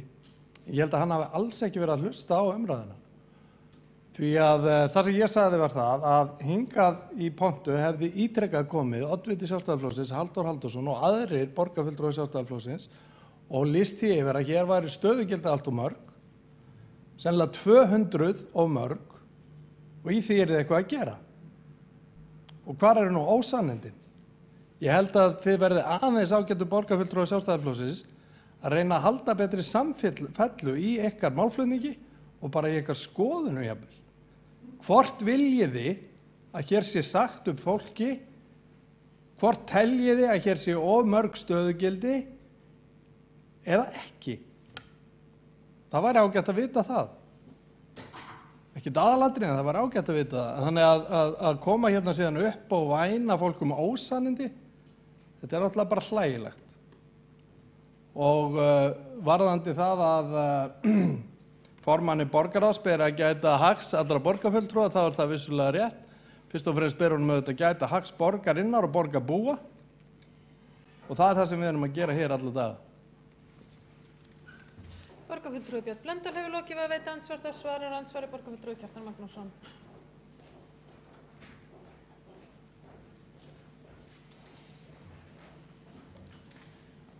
Forseti, góðir borgarfulltrúar. Björn Blöndal borgarfulltrúi getur ekki einhvern veginn drepið málun á dreif og komið sér á flótta undan því sem hann sagði hér fyrir í dag. Við vorum að fjalla hvort það væru margir starfsmenn hjá borginni eða ekki. Þetta er sammála það. Það er alveg rétt sem Björn Blöndal borgarfulltrúi sagði að við sjálfstæðismenn höfum margoft fært það í tal og spurt að því af hverju borgarstarfsmennum hafi fjölgað og sagt á þetta og vissulega látið í það að skína þeir kynna að vera margir. Síðan er spurning hvernig fer maður að því að hagræðast í borgarinnar og fækka starfsfólki. Það er eins og borgarfulltrúinn formaður borgarráðs ímyndir sér að eina leiðin til þess sé að segja upp fólki. Það er alls ekki rétt. Sjálfstæðisflokkurinn hefur alls ekki talað fyrir því að það veri gripið til fjöldauppsagna eins og var gripið til dæmis í Orkuveituna á síðasta kjörtímabili. Vegna þess að við þekkjum aðra leið sem hefur líka oft verið farin og var líka farin í kjölfar hrunsins, þá var ekki farið í neina fjöldauppsagnir. Samt fækkaði starfsmönnum borgarinnar og Orkuveitunar.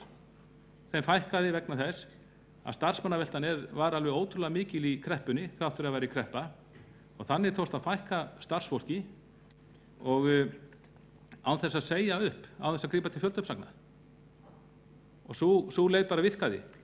Vissulega var það á sömu starfsstöðum var þá meira álag á þá sem eftir urðu, en það lét fólk sig hafa, lýsti yfir stuðningi við þá aðferð á fjölmennum starfsmannafundum og sagði við viljum starfsfólki okkar sagði á fjölmennum fundum, var náðast einróma það vildi frekar að það er fækkað hjá borginni með starfsmannaveltunu heldur en gripið til fjöldauppsagna. Því auðvitað var það rætt líka.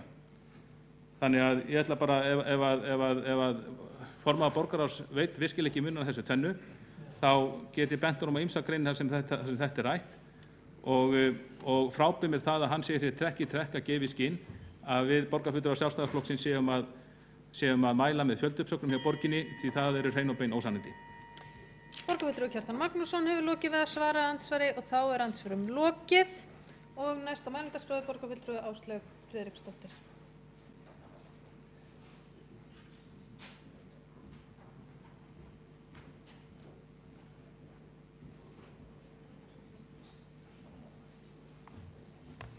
Forseti og borgarfulltrúar. Ég ætla nú bara að halda áfram hérna í umræðinu og svara því kalli sem barst hér frá borgarstjóra að hann vildi heyra hvað við vildum, eins og hann hefði aldrei heyrt það áður. Ég verð því miður að minna hann á að við höfum talað fyrir því í nokkur ár að gera ýmsa hluti og það fyrst nú sem hann verðist eitthvað vera að grípa í taumana sem gott og ég ætla að sjálfsögða hrósunum fyrir það að vera þá að gera eitthvað núna því að það verður ekki sagt að hægt sé að segja það hinn árin sem hann hefur verið hér við stjórn. Þannig að það bara mjög ágætt að sjá að það sé allavega svona, það sé að vera einhvern veginn að rakna úr rótunu hérna á þessum bæ. Það sem að við höfum talað fyrir lengi og bara mér finnst ekki neitt sinnt eru risastór mál í fjármálastjórninni og þau eru að fara í forgangsröðun nákvæmlega hvað varðar grunnþjónustu, skoða samhengi sem við erum að reka þjónustuna í. Við erum að fara inn í tíma sem við munum ekki ráða við vegna þess að gripið hefur verið til of seint. Nú verið að koma með hérna einhver ráð sparnað og forgangsröðun. Það bara ansi seint í rannsókn gripið. Og það það sem við gagnrýnum að sjálfsögðu. Við erum búin að gera það í mörg ár. Það er ekki hægt að segja að við höfum ekki komið með tillögur.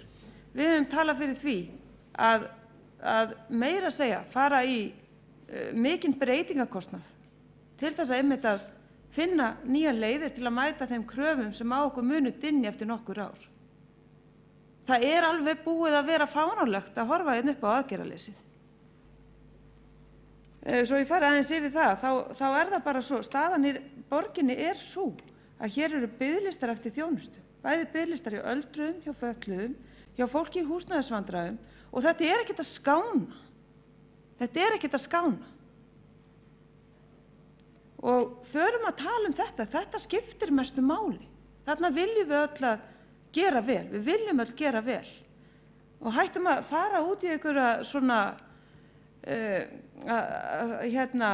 veit ekki, ég veit ekki hvað ég á að kalla þetta, að vera einhvern veginn móðgaður af því að einhver að gagnrýna það sem maður segir. Það bara fáránlegt. Tölum bara það sem við eigum að vera að tala og við erum oft búin að vera að tala Hér undanfarin ár höfum við lagt fram fjölda tillagna við hverja fjárhagsáætlunargerð, nákvæmlega til þess einmitt að stemma stigu við það sem við bara köllum fjármálaóstjórn, okkur hefur fundist þetta að vera fjármálaóstjórn. Það getur vel verið að það móðgekun hér inni, en þetta bara það sem við sjáum og við túlkum það sem óstjórn. Við heyrum líka, það alls konar svona skrýtnar fréttir sem maður fær líka, eins og af kaupunum á heyrnartólunum ofan í allt annað. 50.000 krónu heyrnartól hér á fullt af starfsmönnum á meðan á að tala alvarlega fjármálastjórn og vera ábyrgur í fjármálum. Manni finnst þetta bara ekki alveg fara saman. Þannig ég veit ekki alveg hvar alvaran í því að vilja ná tökum á þessu öllu saman.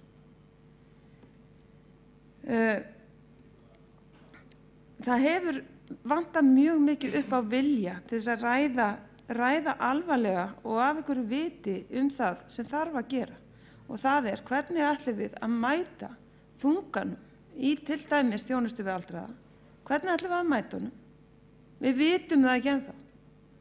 Það fjármagn sem við höfum að skornum skammti. Það verður ekki séð að þessi til neitt í borgarsjóði til þess að gera eitthvað. Þannig að við þurfum að láta þá hugmyndaauðgina ráða, hvetja til nýsköpunar og vinna því að byggja hérna upp umhverfi sem getur af sér nýsköpun. Það ekki það sem meirihlutinn hefur viljað gera undanfarin ár. Heldur hefur þvert bara gengið á með einhvers konar bara í raun og veru staðið í vegi fyrir því að þjónustan fái að þróast á þann hátt sem hún þarf að gera næstu árin. Þegar við tölum hér einkavæðingu eða einkaframtak, þá gerum við það á forsendu þess að því fylgir meiri nýsköpun og meiri drifkraftur, meiri vilji til að gera breytingar og þess vegna viljum við nýta okkur það framtak. Það er ekkit vegna neins annars en að bæta þjónustuna. Það er bara til þess. Bara endalaust fáum við þau svör og það er blammeringar, bæði í fjölmiðlum og hér, að við séum bara að gera þetta til þess að hvað? Leggja inn á bankabækur einhverja verktaka eða þeirra sem vilja reka einkafyrirtæki. Það er svo fráleitt. Það er svo fráleitt. Þannig að sko, þetta til dæmis hafa verið okkar innlegg í umræðuna. Ég held að flest starfsfólk á velferðarsviði hafi verið algjörlega sammála okkur sjálfstæðismönnum í mörgum af þeim tillögum sem við höfum lagt fyrir undanfarin ár. Meðal annars með fjárhagsáætlun en ekki bara, því við höfum lagt tillögurnar fram á miklu fleiri sviðum. Hins vegar hefur pólitíska hinn pólitíski skurðgrafahernaður einhvern veginn, hann er ennþá til í iðrum meirihlutans, því miður, sem vill bara gjarnan jarða alla slíka umræðu með því að bara að segja, þetta er bara einkavæðing, við viljum ekki einkavæða neitt. Við erum ekki að tala um það, við erum að tala um nýsköpun, ég endurtek það. Og það er því miður ekkert að sjá að af því verði, jafn hratt og við þurfum.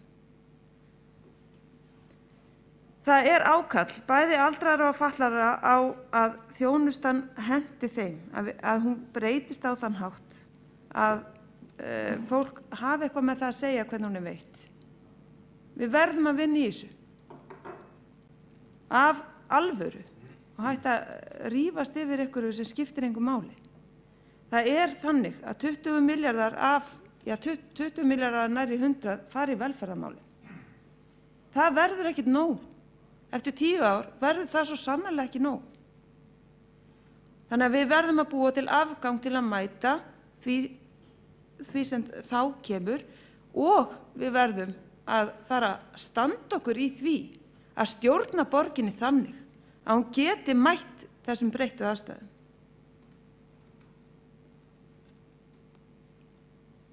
Ég veit ekki hvað, ég á svo sem að fara að telja upp meira hér því að ég bara gat ekki setið undir því að heyra borgarstjóra segja að við að fara að vera að auglýsa eftir okkar hugmyndum. Það liggja bara fyrir í fundagerðum, bæði í fagráðanum og hér í borgarstjórn. Það hafa verið margar misjafnar að sjálfsögðu, örugglega einhverjar sem að þau vilja ekki fara og allt í lagi, þá viljið ekki fara þar. En þá er líka allt í lagi að við gagnrýnum ykkar hugmyndir. Þá er það bara allt í lagi, okkur finnst þær ekki nógu góðar. Núna er verið að leggja fram hugmyndir í velferðarsviði sem eru bara, það bara sjá það allir, að þær eru bara mjög fjarri veruleikanum. Þetta mun ekki nást. Þetta mun ekki nást. Og hvað þá? Hvar erum við þá stödd? Og hvar er breytingaferli sem þarf að fara af stað? Ég er ekki að sjá eitt snefil af því komin af stað. Jæja, ég ætla ekki að hafa þetta lengra, en ég bara fullvissa þá sem á þetta hlusta að tillögur og stefna Sjálfstæðisflokksins er bara ágætlega skýr. Ef menn lesa í gegnum þær í fundagerðum, ég get svo sem alveg lesa þær upp, ég ákveða lengi ekki fundin með því. En við höfum lagt fram, svo ég tali eitthvað fram, ítarlegri hugmyndir fjárhagsaðstoðina, við viljum taka upp virknistyrki, við teljum að það muni skila 200 milljónum í viðbót við það sem þið viljið skila nú, við teljum að þeim 200 milljónum sem betur varið í að móta nýsköpunarumhverfi sem mun skila okkur þjónustunni sem við þurfum á að halda, sem mun skila okkur einhverjum breytingum. Við höfum margsinnis rætt þetta, en hugsanlega fyrir tómum eyrum, því að enginn virðist mun eftir því. Borgarfulltrúi Áslaug Friðriksdóttir hefur lokið máli sín og fleiri hafa ekki kvatt sér hljóðs og er umræðu lokið. Þá er komið að því að bera hér upp til atkvæða.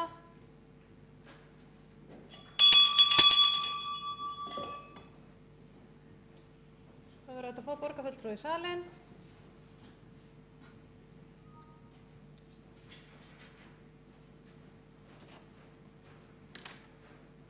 Já, Þá ber ég upp hér tillögu að viðauka við fjárhagsáætlun Reykjavíkurborgar fyrir árið 2016. Þau sem að samþykkja hana gefur merki. Þau sem á móti kunna vera. Þau samþykkt með 9 atkvæðum. Við göngum til annars liðar á dagskrá sem umræða gagnsæi